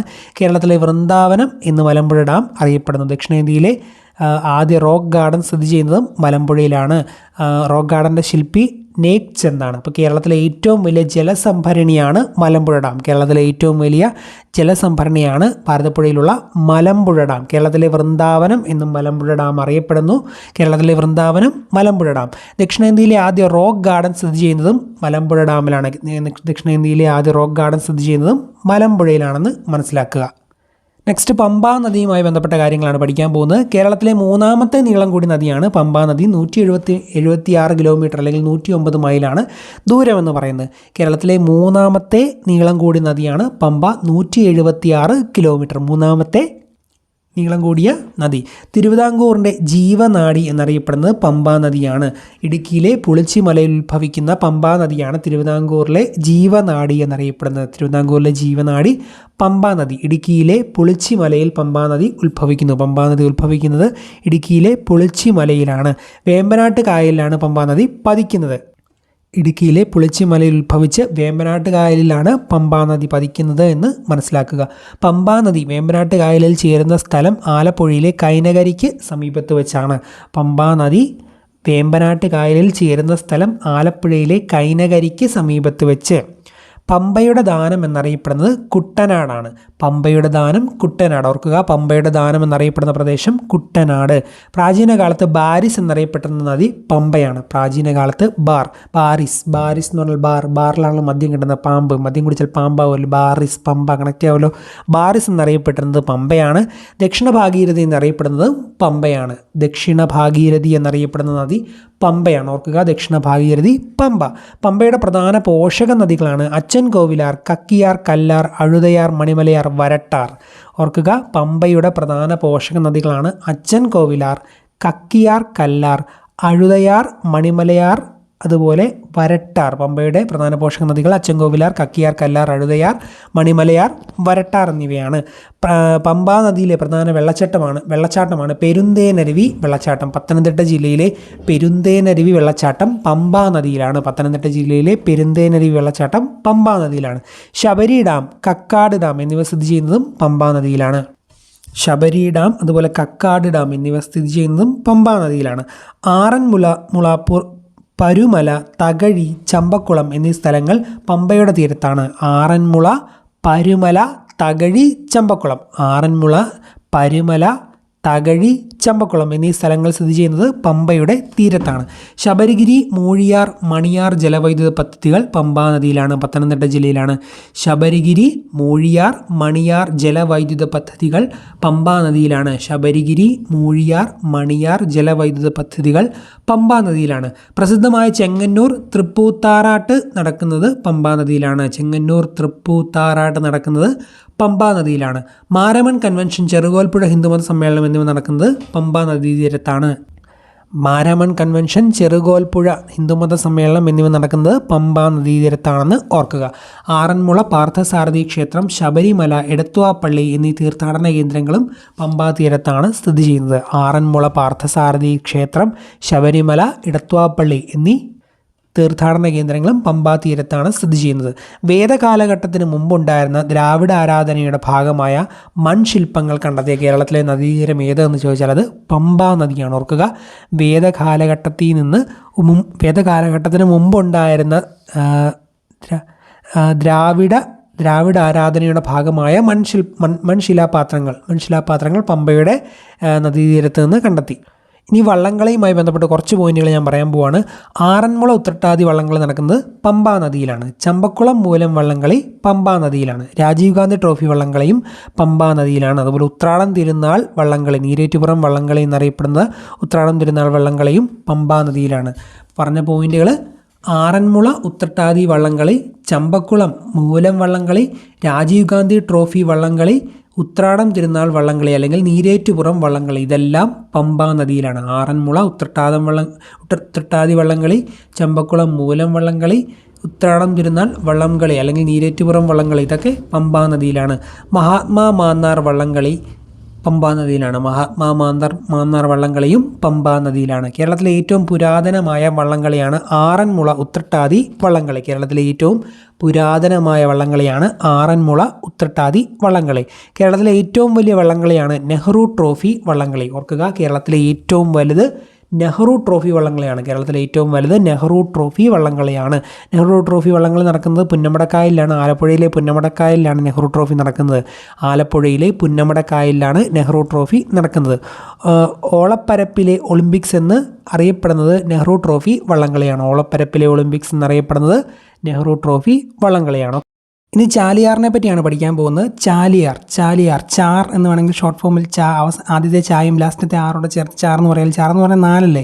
കേരളത്തിലെ 4ാമത്തെ നീളം കൂടിയ നദിയാണ് ചാലിയാർ. 169 കിലോമീറ്ററാണ് ഇതിൻ്റെ നീളമെന്ന് പറയുന്നത്. കേരളത്തിലെ 4ാമത്തെ നീളം കൂടിയ നദി ചാലിയാറാണ്. ചാലിയാറിൻ്റെ ഉത്ഭവം വയനാട്ടിലെ ഇളമ്പലേരി കുന്നിലാണ്. ചാലിയാറിൻ്റെ ഉത്ഭവം എന്ന് പറയുന്നത് വയനാട്ടിലെ ഇളമ്പലേരി കുന്ന്. കല്ലായിപ്പുഴ, ബേപ്പൂർ പുഴ, ചൂലിക നദി എന്നൊക്കെ ചാലിയാർ അറിയപ്പെടുന്നു. കല്ലായിപ്പുഴ, ബേപ്പൂർ പുഴ, ചൂലിക നദി എന്നൊക്കെ അറിയപ്പെടുന്ന പുഴ ഏതെന്ന് ചോദിച്ചാൽ ചാലിയാറാണ്. ചാലിയാർ അറബിക്കടലുമായി ചേരുന്നത് ബേപ്പൂരിൽ വെച്ചാണ്. ചാലിയാർ അറബിക്കടലുമായി ചേരുന്നത് എവിടെ വെച്ചാണെന്ന് ചോദിച്ചാൽ ബേപ്പൂരിൽ വെച്ചാണ്. ചാലിയാറിൻ്റെ പോഷക നദികളാണ് ഇരവഞ്ഞിപ്പുഴ, ചെറുപുഴ, കരിമ്പുഴ, പുന്നപ്പുഴ, ചാലിപ്പുഴ. ഇരവഞ്ഞിപ്പുഴ, ചെറുപുഴ, കരിമ്പുഴ, പുന്നപ്പുഴ, ചാലിപ്പുഴ ഇതൊക്കെ ചാലിയാറിൻ്റെ പോഷക നദികളാണ്. ചാലിയാറിലെ മലിനീകരണം മൂലം അടച്ചുപൂട്ടിയ ഫാക്ടറിയാണ് ഗോളിയാർ റയോൺസ് ഫാക്ടറി. ചാലിയാറിലെ മലിനീകരണം മൂലം ഏത് ഫാക്ടറിയാണ് അടച്ചുപൂട്ടിയതെന്ന് ചോദിച്ചാൽ ഗോളിയാർ റയോൺസ് ഫാക്ടറി. കോഴിക്കോട്ടെ മാവൂരാണ് സ്ഥിതി ചെയ്യുന്നത്. കേരളത്തിൽ സ്വർണ്ണ നിക്ഷേപം കണ്ടെത്തിയിട്ടുള്ള നദീതീരം ഏതെന്ന് ചോദിച്ചാലും ഉത്തരം ചാലിയാറാണ്. കേരളത്തിൽ സ്വർണ്ണ നിക്ഷേപം കണ്ടെത്തിയിട്ടുള്ള നദീതീരം ചാലിയാറാണ്. കേരളത്തിൽ മലിനീകരണം ഏറ്റവും കൂടിയ നദികളാണ് ചാലിയാറും പെരിയാറും. കേരളത്തിൽ മലിനീകരണം ഏറ്റവും കൂടിയ നദികളാണ് ചാലിയാറും പെരിയാറും. കേരളത്തിൽ മലിനീകരണം ഏറ്റവും കുറഞ്ഞ നദി കുന്തിപ്പുഴയാണ് കേരളത്തിൽ മലിനീകരണം ഏറ്റവും കുറഞ്ഞ നദി. കൂടിയത് ചാലിയാറും പെരിയാറുമാണ്. ഓക്കെ, നെക്സ്റ്റ് ചാലക്കുടി പുഴ. കേരളത്തിലെ 5ാമത്തെ നീളം കൂടിയ നദിയാണ് ചാലക്കുടി പുഴ. 145.5 കിലോമീറ്ററാണ്, അല്ലെങ്കിൽ 90 മൈലാണ് ഇതിൻ്റെ നീളം എന്ന് പറയുന്നത്. കേരളത്തിലെ 5ാമത്തെ നീളം കൂടിയ നദിയാണ് ചാലക്കുടി പുഴ. ജൈവ വൈവിധ്യം ഏറ്റവും കൂടുതലുള്ള നദിയാണ് ചാലക്കുടി പുഴ. ഓർക്കുക, ജൈവ വൈവിധ്യം ഏറ്റവും കൂടുതലുള്ള നദി ചാലക്കുടി പുഴയാണ്. ഇതിൻ്റെ ഉത്ഭവസ്ഥാനം ആനമലയാണ്. ചാലക്കുടി പുഴയുടെ ഉത്ഭവസ്ഥാനം ആനമലയാണ്. ഏറ്റവും കൂടുതൽ മത്സ്യസമ്പത്തുള്ള കേരളത്തിലെ നദിയാണ് ഈ ചാലക്കുടി പുഴ. ഓർക്കുക, ഏറ്റവും കൂടുതൽ മത്സ്യസമ്പത്തുള്ള കേരളത്തിലെ നദി ചാലക്കുടി പുഴയാണ്. പാലക്കാട്, തൃശ്ശൂർ, എറണാകുളം എന്നീ ജില്ലകളിലൂടെയാണ് ചാലക്കുടി പുഴ ഒഴുകുന്നത്. പാലക്കാട്, തൃശ്ശൂർ, എറണാകുളം. ചാലക്കുടി പുഴയിൽ സ്ഥിതി ചെയ്യുന്ന പ്രധാന വെള്ളച്ചാട്ടങ്ങളാണ് ആതിരപ്പള്ളി, വാഴച്ചാൽ, പെരിങ്ങൽകൂത്ത്. ആതിരപ്പള്ളി, വാഴച്ചാൽ, പെരിങ്ങൽകൂത്ത് ഈ വെള്ളച്ചാട്ടങ്ങളെല്ലാം ചാലക്കുടി പുഴയിലാണ് സ്ഥിതി ചെയ്യുന്നത്. ചാലക്കുടി പുഴയുടെ പോഷക നദികളാണ് ഷോളയാർ, ആനക്കയം, പറമ്പിക്കുളം എന്നിവ. ഷോളയാർ, ആനക്കയം, പറമ്പിക്കുളം ഇതൊക്കെ ചാലക്കുടി പുഴയുടെ പോഷക നദികളാണ്. കേരളത്തിലെ ഏറ്റവും വലിയ വെള്ളച്ചാട്ടമാണ് ആതിരപ്പള്ളി വെള്ളച്ചാട്ടം. അതെല്ലാവർക്കും അറിയാമെന്ന് വിശ്വസിക്കുന്നു. കേരളത്തിലെ നയാഗ്ര എന്നറിയപ്പെടുന്ന വെള്ളച്ചാട്ടമാണ് ആതിരപ്പള്ളി വെള്ളച്ചാട്ടം. കേരളത്തിലെ ഏറ്റവും വലിയ വെള്ളച്ചാട്ടം. ചാലക്കുടി പുഴ പതിക്കുന്നത് പെരിയാറിലാണ്. ഓർക്കുക, ചാലക്കുടി പുഴ പതിക്കുന്നത് പെരിയാറിലാണ്. ഇലന്തിക്കരയിൽ വെച്ച് ചാലക്കുടി പുഴ പെരിയാറുമായി ചേർന്ന് പിന്നീട് ഇവ ഒന്നിച്ചൊഴുകി കൊടുങ്ങല്ലൂർ കായലുമായും അതിനുശേഷം അറബിക്കടലുമായും ചേരുന്നു. അപ്പോൾ ചാലക്കുടി പുഴ പതിക്കുന്നത് പെരിയാറിലാണ് എന്നും മനസ്സിലാക്കിയിരിക്കുക. നെക്സ്റ്റ് മഞ്ചേശ്വരം പുഴ. കേരളത്തിലെ ഏറ്റവും ചെറിയ നദി എന്ന് നമ്മൾ പറഞ്ഞായിരുന്നു. 16 കിലോമീറ്റർ നീളമുള്ള മഞ്ചേശ്വരം പുഴയാണ് കേരളത്തിലെ ഏറ്റവും ചെറിയ നദി. കേരളത്തിലെ ഏറ്റവും വടക്കേ അറ്റത്തെ നദി ഏതെന്ന് ചോദിച്ചാലും മഞ്ചേശ്വരം പുഴയാണ്. കേരളത്തിലെ ഏറ്റവും വടക്കേ അറ്റത്തെ പുഴ മഞ്ചേശ്വരം പുഴ. മഞ്ചേശ്വരം പുഴയുടെ ഉത്ഭവസ്ഥാനം ബാലപ്പൂണിക്കുന്നുകളാണ്. ബാലപ്പൂണിക്കുന്നുകളിൽ നിന്നാണ് മഞ്ചേശ്വരം പുഴ ഉത്ഭവിക്കുന്നത്. മഞ്ചേശ്വരം പുഴയുടെ പതനസ്ഥാനം കാസർഗോട്ടെ ഉപ്പളക്കായലാണ്. മഞ്ചേശ്വരം പുഴ കാസർഗോട്ടെ ഉപ്പളക്കായലിലാണ് പതിക്കുന്നത്. കേരളത്തിൽ കടലിൽ പതിക്കുന്ന നദികളിൽ ഏറ്റവും ചെറിയ നദി ഏത് എന്നൊരു ചോദ്യം ചോദിക്കും. അത് രാമപുരം നദിയാണ്. 19 കിലോമീറ്റർ നീളം. കേരളത്തിൽ കടലിൽ പതിക്കുന്ന നദികളിൽ ഏറ്റവും ചെറിയ നദി രാമപുരം നദിയാണ്. 19 കിലോമീറ്റർ നീളം. നമ്മൾ പറഞ്ഞ മഞ്ചേശ്വരം പുഴ ഉപ്പളക്കായലിലാണ് പതിക്കുന്നത്. എന്നാൽ കടലിൽ പതിക്കുന്ന ഏറ്റവും ചെറിയ നദി രാമപുരം നദിയാണ്. നെക്സ്റ്റ് നെയ്യാർ. കേരളത്തിലെ ഏറ്റവും തെക്കേ അറ്റത്തെ നദി ഏത് എന്ന് PSC എപ്പോഴും ചോദിക്കാറുണ്ട്. അത് നെയ്യാറാണ്. 56 കിലോമീറ്ററാണ് അതിൻ്റെ നീളമെന്ന് പറയുന്നത്. കേരളത്തിലെ ഏറ്റവും തെക്കേ അറ്റത്തെ നദി സദേൺ മോസ്റ്റ് അത് നെയ്യാറാണ്. അഗസ്ത്യമല, പശ്ചിമഘട്ടത്തിലെ അഗസ്ത്യമലയിലാണ് നെയ്യാർ ഉത്ഭവിക്കുന്നത്. ഏറ്റവും തെക്കേ അറ്റത്തെ നദി ആണ് നെയ്യാർ. അഗസ്ത്യമല, പശ്ചിമഘട്ടത്തിലെ അഗസ്ത്യമലയിലാണ് നെയ്യാർ ഉത്ഭവിക്കുന്നത്. കല്ലാറും കരവലിയാറുമൊക്കെ നെയ്യാറിൻ്റെ പോഷക നദികളാണ്. കല്ലാറും കരവലിയാറും നെയ്യാറിൻ്റെ പോഷക നദികളാണ്. കല്ലാറും കരവലിയാറും. ശ്രീനാരായണ ഗുരു ശിവപ്രതിഷ്ഠ നടത്തിയ അരുവിപ്പുറം നെയ്യാറിൻ്റെ തീരത്താണ്. ഓർക്കുക, പ്രധാനപ്പെട്ട പോയിൻ്റാണ്. ശ്രീനാരായണ ഗുരു ശിവപ്രതിഷ്ഠ നടത്തിയ അരുവിപ്പുറം ഏത് നദിയുടെ തീരത്താണ് എന്ന് ചോദിച്ചാൽ നെയ്യാറാണെന്ന് ഓർക്കണം. കേരളത്തിലെ ഏക ലയൺ സഫാരി പാർക്കായ മരക്കുന്നം ദ്വീപ് സ്ഥിതി ചെയ്യുന്നത് നെയ്യാർ ഡാമിലാണ്. കേരളത്തിലെ ഏക ലയൺ സഫാരി പാർക്കായ മരക്കുന്നം ദ്വീപ് സ്ഥിതി ചെയ്യുന്നത് ചെയ്യുന്നത് നെയ്യാർ ഡാമിലാണ്. കേരളത്തിലെ ചീങ്കണ്ണി പുനരധിവാസ ഗവേഷണ കേന്ദ്രം നെയ്യാർ ഡാമിലാണ്. കേരളത്തിലെ ചീങ്കണ്ണി പുനരധിവാസ ഗവേഷണ കേന്ദ്രം സ്ഥിതി ചെയ്യുന്നത് നെയ്യാർ ഡാമിലാണ്. അടുത്തത് ചന്ദ്രഗിരി പുഴയാണ്. മൗര്യ സാമ്രാജ്യ സ്ഥാപകനായ ചന്ദ്രഗുപ്ത മൗര്യൻ്റെ പേരിൽ അറിയപ്പെടുന്ന കേരളത്തിലെ നദിയാണ് ചന്ദ്രഗിരി പുഴ. ഓർക്കുക, മൗര്യ സാമ്രാജ്യ സ്ഥാപകനായ ചന്ദ്രഗുപ്ത മൗര്യൻ്റെ പേരിൽ അറിയപ്പെടുന്ന കേരളത്തിലെ നദിയാണ് ചന്ദ്രഗിരി പുഴ. പെരുമ്പുഴ, പയസ്സുനി എന്നൊക്കെ അറിയപ്പെടുന്നത് ചന്ദ്രഗിരി പുഴയാണ്. പെരുമ്പുഴ, പയസ്സുനി എന്നൊക്കെ ചന്ദ്രഗിരി പുഴ അറിയപ്പെടുന്നു. കാസർഗോഡ് പട്ടണത്തെ യു ആകൃതിയിൽ ചുറ്റി ഒഴുകുന്ന നദി എന്ന് PSC എപ്പോഴും ചോദിക്കാറുണ്ട്. അത് ചന്ദ്രഗിരി പുഴയാണ്. കാസർഗോഡ് പട്ടണത്തെ യു ആകൃതിയിൽ ചുറ്റി ഒഴുകുന്ന നദി ചന്ദ്രഗിരി പുഴയാണെന്ന് ഓർത്തിരിക്കുക. മലയാള കരയ്ക്കും തുളുനാടിനുമിടയിൽ പരമ്പരാഗത അതിരായി കണക്കാക്കിയിരുന്ന പുഴയാണ് ചന്ദ്രഗിരി പുഴ. മലയാള കരയ്ക്കും തുളുനാടിനുമിടയിൽ പരമ്പരാഗത അതിരായി കണക്കാക്കിയിരുന്നത് ചന്ദ്രഗിരി പുഴയാണ്. ഏറ്റവും കൂടുതൽ നദികൾ ഒഴുകുന്ന ജില്ല ഏതെന്ന് ചോദിച്ചാൽ അത് കാസർഗോഡ് ജില്ലയാണ്. കാസർഗോഡ് ജില്ലയിലൂടെ ഒഴുകുന്ന നദികളുടെ എണ്ണം 12 ഏറ്റവും കൂടുതൽ നദികൾ ഒഴുകുന്ന ജില്ല കാസർഗോഡ് ജില്ല. കാസർഗോഡ് ജില്ലയിലൂടെ ഒഴുകുന്ന നദികളുടെ എണ്ണം 12. അതുപോലെ മറ്റ് പ്രധാനപ്പെട്ട കുറച്ച് നദികളോട് നമ്മൾ അറിഞ്ഞിരിക്കണം. കേരളത്തിലെ ഏറ്റവും വലിയ ജലസേചന പദ്ധതി കല്ലടയാണ്. കൊല്ലം ജില്ലയിലെ കല്ലട. പുനലൂർ തൂക്കുപാലം സ്ഥിതി ചെയ്യുന്ന നദി കല്ലടയാറാണ്. കേരളത്തിലെ ഏറ്റവും വലിയ ജലസേചന പദ്ധതി കല്ലടയാണ്. പുനലൂർ തൂക്കുപാലം സ്ഥിതി ചെയ്യുന്നത് കല്ലടയാറിലാണ്. തുഷാരഗിരി വെള്ളച്ചാട്ടം ചാലിപ്പുഴയിലാണ്. തുഷാരഗിരി വെള്ളച്ചാട്ടം ചാലിപ്പുഴയിലാണ്. മീനച്ചിലാറിൻ്റെ തീരത്ത് സ്ഥിതി ചെയ്യുന്ന പട്ടണമാണ് കോട്ടയം. അരുന്ധതി റോയുടെ ഗോഡ് ഓഫ് സ്മോൾ തിങ്സ് എന്ന കൃതിയിൽ പരാമർശിച്ചിരിക്കുന്ന നദി ഏത് എന്നൊക്കെ മീനച്ചിലാറിനെ പറ്റി പണ്ട് PSC ചോദിക്കുമായിരുന്നു. അപ്പം മീനച്ചിലാറിൻ്റെ തീരത്ത് സ്ഥിതി ചെയ്യുന്ന പട്ടണമാണ് കോട്ടയം. വളപ്പട്ടണം നദി ഉത്ഭവിക്കുന്നത് ബ്രഹ്മഗിരി കുന്നുകളിൽ നിന്നാണ്. വളപ്പട്ടണം നദി ഉത്ഭവിക്കുന്നത് ബ്രഹ്മഗിരി കുന്നുകളിൽ നിന്നാണ്. യൂറോപ്യന്മാരുടെ കാലത്ത് ഇന്ത്യയിലെ ഇംഗ്ലീഷ് ചാനൽ, ബ്രിട്ടീഷ് ചാനൽ എന്നൊക്കെ വിളിക്കപ്പെട്ടിരുന്ന നദിയാണ് മയ്യഴിപ്പുഴ. യൂറോപ്യന്മാരുടെ കാലത്ത് ഇന്ത്യയിലെ ഇംഗ്ലീഷ് ചാനൽ അല്ലെങ്കിൽ ബ്രിട്ടീഷ് ചാനൽ എന്ന് വിളിക്കപ്പെട്ട നദിയാണ് മയ്യഴിപ്പുഴ. തലശ്ശേരിയെയും മാഹിയെയും തമ്മിൽ വേർതിരിക്കുന്ന നദിയാണ് മയ്യഴിപ്പുഴ. തലശ്ശേരിയെയും മാഹിയെയും വേർതിരിക്കുന്ന നദിയാണ് മയ്യഴിപ്പുഴ. ഇനി കിഴക്കോട്ടൊഴുകുന്ന നദികളാണ് നമ്മൾ പഠിക്കാൻ പോകുന്നത്. നമ്മൾ പറഞ്ഞാൽ നേരത്തെ ഏതൊക്കെ നദികളാണ് കേരളത്തിൽ കിഴക്കോട്ടൊഴുകുന്നതെന്ന്. കേരളത്തിൽ കിഴക്കോട്ടൊഴുകുന്ന നദികളാണ് കബനി, പാമ്പാർ, ഭവാനി. കബനി, ഭവാനി, പാമ്പാർ എന്നിവയാണ് കേരളത്തിൽ കിഴക്കോട്ടൊഴുകുന്ന നദികൾ. ഈ നദികളുടെ ഈ നദികൾ കബനി, ഭവാനി, പാമ്പാറൊക്കെ ഏത് നദിയുടെ പോഷക നദികളാണ്, ട്രിബ്യൂട്ടറി ആണ് എന്ന് ചോദിച്ചാൽ കാവേരി നദിയുടെ പോഷക നദികളാണ് കബനി, ഭവാനി, പാമ്പാർ എന്നിവയൊക്കെ. കേരളത്തിൽ കിഴക്കോട്ടൊഴുകുന്ന കബനി, ഭവാനി, പാമ്പാർ എന്നീ നദികളൊക്കെ കാവേരി നദിയുടെ പോഷക നദികളാണ്. തമിഴ്നാട്ടിലേക്ക് ഒഴുകുന്ന കേരളത്തിലെ നദികളാണ് പാമ്പാറും ഭവാനിയും. തമിഴ്നാട്ടിലേക്ക് ഒഴുകുന്ന കേരളത്തിലെ പോഷക നദികൾ ഏതൊക്കെയെന്ന് ചോദിച്ചാൽ പാമ്പാറും ഭവാനിയുമാണ്. ഓർക്കുക, തമിഴ്നാട്ടിലേക്ക് ഒഴുകുന്ന കേരളത്തിലെ പോഷക നദികളാണ് പാമ്പാറും ഭവാനിയും. കേരളത്തിൽ നിന്ന് കിഴക്കോട്ടൊഴുകുന്ന ഏറ്റവും വലിയ നദി ഏതെന്ന് ചോദിച്ചാൽ അത് കബനി നദിയാണ്. കേരളത്തിൽ നിന്ന് കിഴക്കോട്ടൊഴുകുന്ന ഏറ്റവും വലിയ നദി കബനി നദിയാണ്. കേരളത്തിലെ നീളം 56.6 കിലോമീറ്ററാണ്. കേരളത്തിൽ നിന്ന് കിഴക്കോട്ടൊഴുകുന്ന ഏറ്റവും വലിയ നദി കബനി നദി. കേരളത്തിൽ നിന്ന് ഉത്ഭവിച്ച് കർണാടകത്തിലേക്ക് ഒഴുകുന്ന നദിയാണ് കബനി നദി. കേരളത്തിൽ നിന്ന് ഉത്ഭവിച്ച് കർണാടകത്തിലേക്ക് ഒഴുകുന്ന നദിയാണ് കബനി നദി. കർണാടകത്തിൽ നിന്ന് ഉത്ഭവിച്ച് കേരളത്തിലേക്ക് ഒഴുകുന്ന നദിയാണ് വളപ്പട്ടണം നദി. കർണാടകത്തിൽ നിന്ന് ഉത്ഭവിച്ച് കേരളത്തിലേക്ക് ഒഴുകുന്ന നദിയാണ് വളപ്പട്ടണം നദി. അപ്പം കേരളത്തിൽ നിന്ന് ഉത്ഭവിച്ച് കർണാടകത്തിലേക്ക് ഒഴുകുന്ന നദി കബനി നദി. കർണാടകത്തിൽ നിന്ന് ഉത്ഭവിച്ച് കേരളത്തിലേക്ക് ഒഴുകുന്ന നദി വളപ്പട്ടണം നദി. കബനി നദി ഒഴുകുന്ന കേരളത്തിലെ ജില്ല വയനാട് ജില്ലയാണ്. കബനി നദിയുടെ ഉത്ഭവസ്ഥാനം വയനാട്ടിലെ തൊണ്ടാർമുടിയാണ്. കേരളത്തിൽ നിന്ന് കിഴക്കോട്ടൊഴുകുന്ന ഏറ്റവും വലിയ നദിയായ കബനി നദി ഒഴുകുന്ന ജില്ല വയനാടാണ്. അതിൻ്റെ ഉത്ഭവസ്ഥാനം എന്ന് പറയുന്നത് വയനാട്ടിലെ തന്നെ തൊണ്ടാർമുടിയിലാണ്. കബനി നദിയുടെ ഉത്ഭവസ്ഥാനം വയനാട്ടിലെ തൊണ്ടാർമുടി. ഏതെല്ലാം നദികൾ കൂടിച്ചേർന്നാണ് കബനി നദി രൂപപ്പെടുന്നത് എന്ന് ചോദിച്ചാൽ പനമരം, മാനന്തവാടി നദികൾ. പനമരം, മാനന്തവാടി നദികൾ കൂടിച്ചേർന്നാണ് കബനി നദി രൂപപ്പെടുന്നത്. പനമരം, മാനന്തവാടി നദികൾ കൂടിച്ചേർന്നാണ് കബനി നദി രൂപപ്പെടുന്നത്.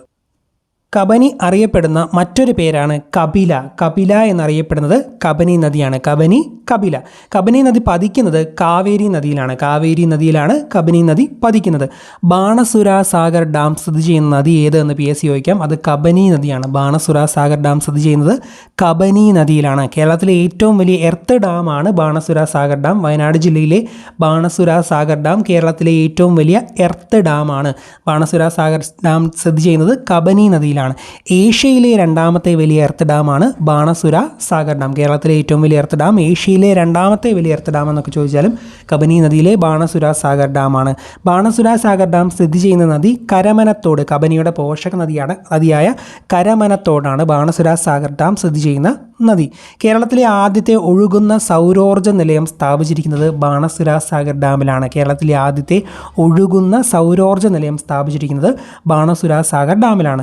കുറുവാ ദ്വീപ് സ്ഥിതി ചെയ്യുന്ന നദി കബനി നദിയാണ്. കുറുവാ ദ്വീപ് കബനി നദിയിലാണ്. ദേവികുളത്തെ ബെൻമൂറിൽ നിന്ന് ഉത്ഭവിച്ച് കേരളത്തിലൂടെ തമിഴ്നാട്ടിലേക്ക് ഒഴുകുന്ന നദിയാണ് പാമ്പാർ. ദേവികുളത്തെ ബെൻമൂറിൽ നിന്ന് ഉത്ഭവിച്ച് കേരളത്തിലൂടെ തമിഴ്നാട്ടിലേക്ക് ഒഴുകുന്ന നദിയാണ് പാമ്പാർ. 25 കിലോമീറ്റർ. പാമ്പാർ ഒഴുകുന്നത് ഇടുക്കി ജില്ലയിലാണ്. തലയാർ എന്ന് തുടക്കത്തിൽ അറിയപ്പെടുന്നത് പാമ്പാറാണ്. ദേവികുളത്തെ ബെൻമൂറിൽ നിന്ന് ഉത്ഭവിച്ച് കേരളത്തിലൂടെ തമിഴ്നാട്ടിലേക്ക് ഒഴുകുന്ന നദിയാണ് പാമ്പാർ. ഇടുക്കി ജില്ലയിലാണ് ഒഴുകുന്നത്. പാമ്പാർ തുടക്കത്തിൽ അറിയപ്പെട്ടിരുന്നത് തലയാർ എന്നാണ്. കേരളത്തിൽ കിഴക്കോട്ടൊഴുകുന്ന നദികളിൽ ഏറ്റവും ചെറിയ നദിയാണ് പാമ്പാർ. കേരളത്തിൽ കിഴക്കോട്ടൊഴുകുന്ന നദികളിൽ ഏറ്റവും ചെറിയ നദിയാണ് പാമ്പാർ. അതുപോലെ തൂവാനം വെള്ളച്ചാട്ടം, കുംഭകാരി വെള്ളച്ചാട്ടം എന്നിവയെല്ലാം സ്ഥിതി ചെയ്യുന്നത് പാമ്പാറിലാണ്. തൂവാനം വെള്ളച്ചാട്ടം, കുംഭകാരി വെള്ളച്ചാട്ടം, തൂവാനം വെള്ളച്ചാട്ടം, കുംഭകാരി വെള്ളച്ചാട്ടമൊക്കെ പാമ്പാറിലാണ് സ്ഥിതി ചെയ്യുന്നത്. പാമ്പാർ പതിക്കുന്നത് കാവേരി നദിയിലാണ്. തമിഴ്നാട്ടിൽ വെച്ച് കാവേരി നദിയിലാണ് പാമ്പാർ പതിക്കുന്നത്. അതുപോലെ ഭവാനി നദി കേരളത്തിൽ 37.5 കിലോമീറ്ററാണ് ഒഴുകുന്നത് നീളമെന്ന് പറയുന്നത്.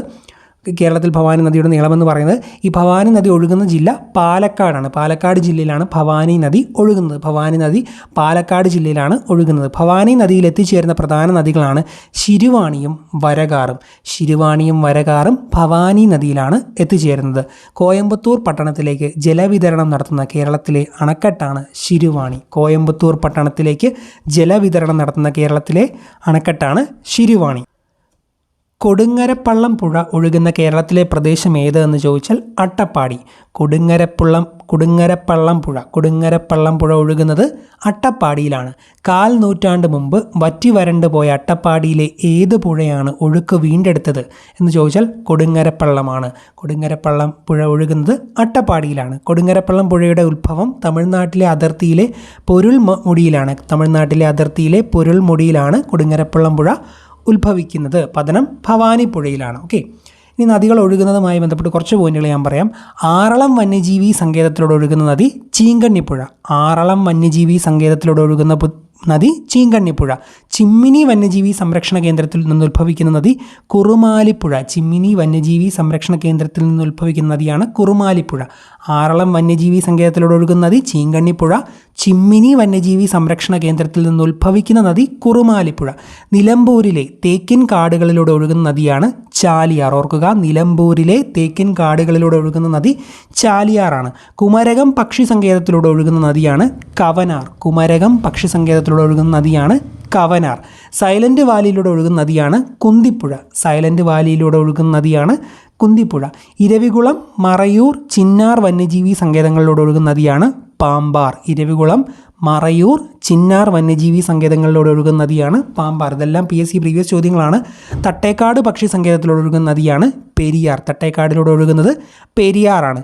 അട്ടപ്പാടിയിലൂടെ ഒഴുകുന്ന നദിയാണ് ശിരുവാണി. അട്ടപ്പാടിയിലൂടെ ഒഴുകുന്ന നദി ഏതാണെന്ന് ചോദിച്ചാൽ ശിരുവാണി. ആറളം വന്യജീവി സങ്കേതത്തിലൂടെ ഒഴുകുന്നത് ചീങ്കണ്ണിപ്പുഴ. ചിമ്മിനി വന്യജീവി സംരക്ഷണ കേന്ദ്രത്തിൽ നിന്ന് ഉത്ഭവിക്കുന്നത് കുറുമാലിപ്പുഴ. നിലമ്പൂരിലെ തേക്കിൻ കാടുകളിലൂടെ ഒഴുകുന്നത് ചാലിയാർ. കുമരകം പക്ഷി സങ്കേതത്തിലൂടെ ഒഴുകുന്നത് കവനാർ. സൈലന്റ് വാലിയിലൂടെ ഒഴുകുന്ന നദി കുന്തിപ്പുഴ. ഇരവികുളം, മറയൂർ, ചിന്നാർ വന്യജീവി സങ്കേതത്തിലൂടെ ഒഴുകുന്ന നദി പാമ്പാർ. തട്ടേക്കാട് പക്ഷി സങ്കേതത്തിലൂടെ ഒഴുകുന്ന നദി പെരിയാർ. അട്ടപ്പാടിയിലൂടെ ഒഴുകുന്ന നദി ശിരുവാണിയാണെന്നും ഓർത്തിരിക്കുക. ഇനി നദീതീര പട്ടണങ്ങളാണ് പറയാൻ പോകുന്നത്. മലയാറ്റൂറും ആലുവയും കാലടിയും പെരിയാറിൻ്റെ തീരത്താണ്. മലയാറ്റൂരും ആലുവയും കാലടിയും പെരിയാറിൻ്റെ തീരത്ത്. അതുപോലെ പട്ടാമ്പി, പൊന്നാനി, കുറ്റിപ്പുറം, തിരുനാവായ, ചെറുതുരുത്തി ഇതെല്ലാം ഭാരതപ്പുഴയുടെ തീരത്താണ്. പട്ടാമ്പി, പൊന്നാനി, കുറ്റിപ്പുറം, തിരുനാവായ, ചെറുതുരുത്തി എല്ലാം ഭാരതപ്പുഴയുടെ തീരത്താണ്.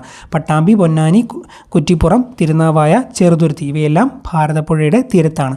കുട്ടനാട്, റാന്നി, കോഴഞ്ചേരി, തിരുവല്ല, ചെങ്ങന്നൂർ, അമ്പലപ്പുഴ ഇതെല്ലാം പമ്പയുടെ തീരത്താണ്. കുട്ടനാട്, റാന്നി, കോഴഞ്ചേരി, തിരുവല്ല, ചെങ്ങന്നൂർ, അമ്പലപ്പുഴ ഇതെല്ലാം ഈ സ്ഥലങ്ങളെല്ലാം പമ്പയുടെ തീരത്താണ്. ഫറൂഖ്, ബേപ്പൂർ, നിലമ്പൂർ, മാവൂർ, എടവണ്ണ, അരീക്കോട് ഇവയെല്ലാം ചാലിയാറിൻ്റെ തീരത്താണ്. ഫറൂഖ്, ബേപ്പൂർ, നിലമ്പൂർ, മാവൂർ, എടവണ്ണ, അരീക്കോട് ഇതെല്ലാം ചാലിയാറിൻ്റെ തീരത്ത്. പാലാ, കോട്ടയം, ഏറ്റുമാനൂർ മീനച്ചിലാറിൻ്റെ തീരത്താണ്. പാലാ, കോട്ടയം, ഏറ്റുമാനൂർ ഈ സ്ഥലങ്ങൾ സ്ഥിതി ചെയ്യുന്നത് മീനച്ചിലാറിൻ്റെ തീരത്ത്.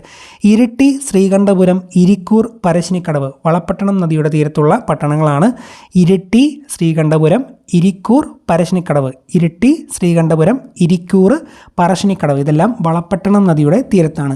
പന്തളം അച്ചൻകോവിലാറിൻ്റെ തീരത്താണ്. പുനലൂർ കല്ലടയാറിൻ്റെ തീരത്താണ്. പന്തളം അച്ചൻകോവിലാർ, പുനലൂർ, കല്ലടയാർ. അരുവിപ്പുറം നെയ്യാറിൻ്റെ തീരത്താണ്. കാസർഗോഡ് ചന്ദ്രഗിരി പുഴയുടെ തീരത്താണ്. അരുവിപ്പുറം നെയ്യാറിൻ്റെ തീരത്ത്, കാസർഗോഡ് ചന്ദ്രഗിരി പുഴയുടെ തീരത്ത്. ഇനി ഓരോ ജില്ലയിലെയും പ്രധാനപ്പെട്ട നദികൾ ജസ്റ്റ് ഞാൻ പെട്ടെന്ന് പറഞ്ഞു പോകാം. കുറച്ചേറെ നദികൾ ഓരോ ജില്ലയിലും നമ്മൾ അറിഞ്ഞിരിക്കണം. തിരുവനന്തപുരം കിള്ളിയാർ, കരമന നദി, നെയ്യാർ, വാമനപുരം നദി. തിരുവനന്തപുരത്തെ നദികളാണ് കിള്ളിയാർ, കരമന നദി, നെയ്യാർ, വാമനപുരം നദി. കൊല്ലം ജില്ലയിലൂടെ ഒഴുകുന്ന നദികളാണ് കല്ലട, ഇത്തിക്കരയാർ, പള്ളിക്കൽ നദി. കല്ലട, ഇത്തിക്കരയാർ, പള്ളിക്കൽ നദി ഇവയെല്ലാം കൊല്ലം ജില്ല. പത്തനംതിട്ടയാണെങ്കിൽ പമ്പ, അച്ചൻകോവിലാർ, മണിമലയാർ, പള്ളിക്കൽ നദി. പമ്പ, അച്ചൻകോവിലാർ, മണിമലയാർ, പള്ളിക്കൽ നദി ഇതൊക്കെ പത്തനംതിട്ട ജില്ലയിലൂടെ ഒഴുകുന്ന നദികളാണ്. ആലപ്പുഴയാണെങ്കിൽ മണിമലയാർ, പമ്പ, അച്ചൻകോവിലാർ. ആലപ്പുഴയിലൂടെ ഒഴുകുന്ന നദികൾ മണിമലയാർ, പമ്പ, അച്ചൻകോവിലാർ. കോട്ടയമാണെങ്കിൽ മീനച്ചിലാർ, മൂവാറ്റുപുഴ, മണിമലയാർ. കോട്ടയം ജില്ലയിലൂടെ ഒഴുകുന്ന നദികൾ മീനച്ചിലാർ, മൂവാറ്റുപുഴ, മണിമലയാർ.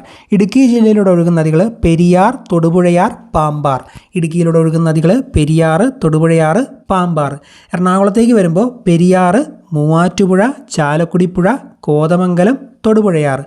മൂവാറ്റുപുഴ, പെരിയാർ, ചാലക്കുടിപ്പുഴ, കോതമംഗലം, തൊടുപുഴയാർ ഇതൊക്കെ എറണാകുളം ജില്ലയിലൂടെ ഒഴുകുന്ന നദികളാണ്. തൃശ്ശൂരാണെങ്കിൽ ചാലക്കുടിപ്പുഴ, ഭാരതപ്പുഴ, കീച്ചേരി, മണലി നദി, ചിമ്മിനി. ചാലക്കുടിപ്പുഴ, ഭാരതപ്പുഴ, കീച്ചേരി, മണലി നദി, ചിമ്മിനി ഇതൊക്കെ തൃശ്ശൂർ ജില്ലയിലൂടെ ഒഴുകുന്നതാണ്. കേരളത്തിലെ പാലക്കാട് ജില്ലയിലൂടെ ഒഴുകുന്ന നദികളാണ് ഇനി പറയുന്നത്. ഭാരതപ്പുഴ, കൽപ്പാത്തിപ്പുഴ, ഗായത്രിപ്പുഴ, കണ്ണാടിപ്പുഴ, തൂതപ്പുഴ, ഭവാനി, കരിമ്പുഴ, ശിരുവാണി, കുന്തിപ്പുഴ. പാലക്കാടിലൂടെ ഒഴുകുന്ന നദികളാണ് ഭാരതപ്പുഴ, കൽപ്പാത്തിപ്പുഴ, ഗായത്രിപ്പുഴ, കണ്ണാടിപ്പുഴ, തൂതപ്പുഴ, ഭവാനി, കരിമ്പുഴ, ശിരുവാണി, കുന്തിപ്പുഴ. ഏകദേശം 9 നദികളുടെ പേര് പറഞ്ഞു. മലപ്പുറം ജില്ലയിലേക്ക് വരുമ്പോൾ ചാലിയാർ, കടലുണ്ടിപ്പുഴ, ഭാരതപ്പുഴ, തിരൂർപ്പുഴ, പൂരപ്പറമ്പ നദി, നാറാണിപ്പുഴ. കോഴിക്കോട് ജില്ലയിലേക്ക് വരുമ്പോൾ മലപ്പുറം ജില്ലയിലെ ഒന്നുകൂടെ പറയാം. ചാലിയാർ, കടലുണ്ടിപ്പുഴ, ഭാരതപ്പുഴ, തിരൂർപ്പുഴ, പൂരപ്പറമ്പ നദി, നാറാണിപ്പുഴ. കോഴിക്കോടാണെങ്കിൽ ചാലിയാർ, കുറ്റ്യാടിപ്പുഴ, കടലുണ്ടിപ്പുഴ, കോരപ്പുഴ, കല്ലായി. കോഴിക്കോട്ടേക്ക് വരുമ്പോൾ ചാലിയാർ, കുറ്റ്യാടിപ്പുഴ, കടലുണ്ടിപ്പുഴ, കോരപ്പുഴ, കല്ലായി. വയനാട് ജില്ലയിലേക്ക് വരുമ്പോൾ കബനി നദി, പനമരം നദി, മാനന്തവാടിപ്പുഴ. കബനി, പനമരം, മാനന്തവാടി.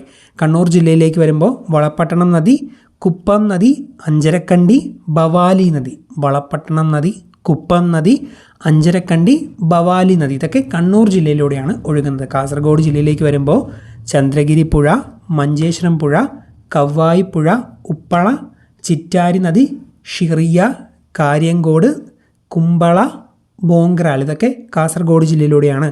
ചന്ദ്രഗിരി പുഴ, മഞ്ചേശ്വരം നദി, കവ്വായി നദി, ഉപ്പള, ചിറ്റാരി നദി, ഷിറിയ, കാര്യങ്കോട്, കുമ്പള, മോങ്ക്രാൽ നദി ഇതൊക്കെ കാസർഗോഡ് ജില്ലയിലൂടെയാണെന്നും അറിഞ്ഞിരിക്കുക. ജസ്റ്റ് പേരുകൾ ഞാൻ പറഞ്ഞു പോകുന്നേ ഉള്ളൂ. പേരുകൾ കേട്ട ഉടനെ അറിയാൻ മേലാത്ത എല്ലാം നിങ്ങളുടെ മനസ്സിലേക്ക് കയറണമെന്നൊന്നുമില്ല.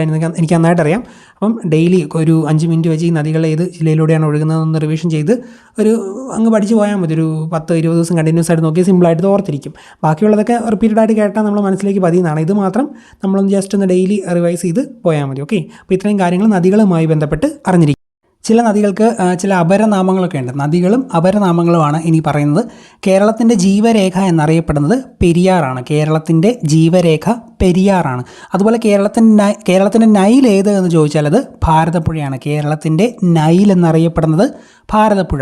ദക്ഷിണ ഭാഗീരഥി എന്നറിയപ്പെടുന്നത് പമ്പാ നദിയാണ്. അതുപോലെ പ്രാചീന കാലത്ത് ബാരിസ് എന്നറിയപ്പെട്ടിരുന്നതും പമ്പാ നദിയാണ്. ദക്ഷിണ ഭാഗീരഥി എന്നറിയപ്പെടുന്നത് പമ്പാ നദിയാണ്. പ്രാചീന കാലത്ത് ബാരിസ് എന്നറിയപ്പെട്ടിരുന്നതും പമ്പാ നദിയാണ്. അതുപോലെ കേരളത്തിലെ മഞ്ഞ നദി എന്നറിയപ്പെടുന്നത് കുറ്റ്യാടിപ്പുഴയാണ്. മഞ്ഞ നദി അതുപോലെ മുരാട് പുഴ എന്നൊക്കെ അറിയപ്പെടുന്നത് കുറ്റ്യാടിപ്പുഴയാണ്. മഞ്ഞ നദി, മുരാട് പുഴ എന്നീ പേരുകൾ കുറ്റ്യാടിപ്പുഴയുടെയാണെന്ന് മനസ്സിലാക്കുക. പൊന്നാനിപ്പുഴ, അതുപോലെ ശോകനാശിനിപ്പുഴ എന്നൊക്കെ ഭാരതപ്പുഴയാണ് അറിയപ്പെടുന്നത്. നിള എന്നും ഭാരതപ്പുഴ അറിയപ്പെടുന്നു. പൊന്നാനിപ്പുഴ, ശോകനാശിനിപ്പുഴ, നിള. ഓക്കെ, ഇത് മൂന്നുമാണ് ഭാരതപ്പുഴയുടെ പേരുകൾ. പ്രാചീന കാലത്ത് പേരാർ എന്നറിയപ്പെട്ടിരുന്ന നദി ഏത് എന്ന് PSC ചോദിച്ചിട്ടുണ്ട്. അതും ഭാരതപ്പുഴ തന്നെയാണ് പ്രാചീന കാലത്ത് പേരാർ എന്നറിയപ്പെട്ടിരുന്നത്. അപ്പോൾ പൊന്നാനിപ്പുഴ, ശോകനാശിനിപ്പുഴ, നിള, പേരാർ ഇതെല്ലാം ഭാരതപ്പുഴയുടെ വിശേഷണങ്ങളാണെന്ന് മനസ്സിലാക്കുക. പയസ്വിനി എന്നറിയപ്പെടുന്നത് ചന്ദ്രഗിരി പുഴയാണ്. തലയാർ അറിയപ്പെട്ടിരുന്നത് പാമ്പാറാണ്. പയസ്വിനി, ചന്ദ്രഗിരി പുഴ, തലയാർ എന്ന് ആദ്യകാലത്ത് അറിയപ്പെട്ടിരുന്നത് പാമ്പാറാണ്. പയസ്വിനി, ചന്ദ്രഗിരി പുഴ, തലയാർ, പാമ്പാർ. ഓക്കെ, ഇനി കായലുകളെ പറ്റിയാണ് പഠിക്കാൻ പോകുന്നത്. കായലുകളുടെ നാട് എന്നാണ് കേരളം അറിയപ്പെടുന്നത്. കായലുകളുടെ നാട് എന്നറിയപ്പെടുന്ന കേരള സംസ്ഥാനം ഏതെന്ന് PSC ചോദിച്ചിട്ടുണ്ട്. അത് കേരളമാണ്. കേരളത്തിൽ 34 കായലുകളുണ്ട്. കേരളത്തിലെ കായലുകളുടെ എണ്ണം എന്ന് പറയുന്നത് 34ആണ്. 34 നമ്പർ ഓർത്തിരിക്കുക. കേരളത്തിലെ കായലുകളുടെ എണ്ണം 34ആണ്. കേരളത്തിൽ കടലുമായി ബന്ധപ്പെട്ട് കിടക്കുന്ന കായലുകളുടെ എണ്ണം അങ്ങനെ ചോദ്യം എടുത്ത് ചോദിച്ചിട്ടുണ്ട്. അത് 27ആണ്. കേരളത്തിൽ കടലുമായി ബന്ധപ്പെട്ട് കിടക്കുന്ന കായലുകളുടെ എണ്ണം ഏതെന്ന് ചോദിച്ചാൽ 27ആണ്. കേരളത്തിൽ ഉൾനാടൻ ജലാശയങ്ങളുടെ എണ്ണം, അതായത് കടലുമായി ബന്ധമില്ലാത്ത മറ്റ് ജലാശയങ്ങളുടെ എണ്ണം അപ്പോൾ എത്രയായിരിക്കും? 7ആണ്. ടോട്ടൽ 34, അതിൽ കടലുമായി ബന്ധപ്പെട്ട് കിടക്കുന്ന 27ആണ്. ബാക്കിയുള്ള 7 എണ്ണം കടലുമായി ബന്ധപ്പെടാത്ത ഉൾനാടൻ ജലാശയങ്ങളാണ്. ടോട്ടൽ 34, കടലുമായി ബന്ധപ്പെട്ട് 27, 7 എണ്ണം കടലുമായി ബന്ധമില്ലാത്ത ഉൾനാടൻ ജലാശയങ്ങളാണ്. കടലിനോട് ചേർന്ന് കാണപ്പെടുന്ന വലിയ ജലാശയങ്ങളാണ് കായലുകളെന്ന് പറയുന്നത്. കരയാൽ ചുറ്റപ്പെട്ട വലിയ ജലാശയങ്ങളാണ് തടാകങ്ങൾ. കടലിനോട് ചേർന്ന് കിടക്കുന്ന വലിയ ജലാശയങ്ങളെ കായലുകൾ എന്ന് പറയുന്നു. അതുപോലെ കരയാൽ ചുറ്റപ്പെട്ട വലിയ ജലാശയങ്ങളെ തടാകങ്ങളെന്നും പറയുന്നു. അതിൻ്റെ ആ ഒരു ഡെഫിനേഷനാണ് പറഞ്ഞത്. ഇനി നമ്മൾ ഓരോ കായലുകളുമായി ബന്ധപ്പെട്ട കാര്യങ്ങളാണ് പഠിക്കാൻ പോകുന്നത്. ആദ്യം വേമ്പനാട്ട് കായലാണ്. വളരെ പ്രധാനപ്പെട്ട കായലാണ്. PSCയുടെ ഫേവററ്റ് കായലും കൂടെയാണ്. കേരളത്തിലെ ഏറ്റവും വലിയ കായലാണ് വേമ്പനാട്ട് കായൽ. കേരളത്തിലെ ഏറ്റവും വലിയ കായൽ ഏതെന്ന് ചോദിച്ചാൽ അത് വേമ്പനാട്ട് കായലാണ്. ഇന്ത്യയിലെ രണ്ടാമത്തെ വലിയ തണ്ണീർത്തടം അല്ലെങ്കിൽ വെറ്റ്ലാൻഡ് ഏതാണെന്ന് ചോദിച്ചാലും അത് വേമ്പനാട്ട് കായലാണ്. ഇന്ത്യയിലെ രണ്ടാമത്തെ വലിയ തണ്ണീർത്തടമാണ് വേമ്പനാട്ട് കായൽ. ഇന്ത്യയിലെ രണ്ടാമത്തെ വലിയ തണ്ണീർത്തടം. വേമ്പനാട്ട് കായലിലെ ദ്വീപുകൾ ഏതൊക്കെയെന്ന് അറിഞ്ഞിരിക്കണം. ഇത് പരീക്ഷയ്ക്ക് ചോദിക്കും. വെല്ലിംഗ്ടൺ, വൈപ്പിൻ, വല്ലാർപാടം, കടമക്കുടി, പാതിരാമണൽ, പെരുമ്പളം. വെല്ലിംഗ്ടൺ, വൈപ്പിൻ, വല്ലാർപാടം, കടമക്കുടി, പാതിരാമണൽ, പെരുമ്പളം ഇതൊക്കെ വേമ്പനാട്ട് കായലിലെ ദ്വീപുകളാണ്. വെല്ലിംഗ്ടൺ, വൈപ്പിൻ, വല്ലാർപാടം, കടമക്കുടി, പാതിരാമണൽ, പെരുമ്പളം ഇതൊക്കെ വേമ്പനാട്ട് കായലിലെ ദ്വീപുകളാണെന്ന് മനസ്സിലാക്കുക. വേമ്പനാട്ട് കായലിൽ പതിക്കുന്ന നദികൾ ഏതൊക്കെയെന്നും കൂടെ നിങ്ങൾ നോട്ട് ചെയ്യണം. മൂവാറ്റുപുഴ, മീനച്ചിലാർ, പമ്പ, പെരിയാർ, അച്ചൻകോവിലാർ, മണിമലയാർ ഇതെല്ലാം വേമ്പനാട്ട് കായലിൽ പതിക്കുന്ന നദികളാണ്. ഓർക്കുക, മൂവാറ്റുപുഴ, മീനച്ചിലാർ, പമ്പ, പെരിയാർ, അച്ചൻകോവിലാർ, മണിമലയാർ. മൂവാറ്റുപുഴ, മീനച്ചിലാർ, പമ്പ, പെരിയാർ, അച്ചൻകോവിലാർ, മണിമലയാർ ഇതെല്ലാം വേമ്പനാട്ട് കായലിൽ പതിക്കുന്ന നദികളാണ്. കുമരകം വിനോദസഞ്ചാര കേന്ദ്രം സ്ഥിതി ചെയ്യുന്ന കായൽ തീരം ഏതെന്ന് PSC എടുത്ത് ചോദിച്ചിട്ടുണ്ട്. അത് വേമ്പനാട്ട് കായലാണ്. കുമരകം വിനോദസഞ്ചാര കേന്ദ്രം വേമ്പനാട്ട് കായലിൻ്റെ തീരത്താണ്. കുമരകം വിനോദസഞ്ചാര കേന്ദ്രം. വേമ്പനാട്ട് കായൽ വ്യാപിച്ചു കിടക്കുന്ന ജില്ലകളാണ് ആലപ്പുഴയും എറണാകുളവും കോട്ടയവും. വേമ്പനാട്ട് കായൽ വ്യാപിച്ചു കിടക്കുന്ന ജില്ലകൾ ഏതൊക്കെയെന്ന് ചോദിച്ചാൽ ആലപ്പുഴയും എറണാകുളവും കോട്ടയവുമാണ്. വേമ്പനാട്ട് കായൽ വ്യാപിച്ചു കിടക്കുന്ന ജില്ലകൾ ആലപ്പുഴ, എറണാകുളം, കോട്ടയം.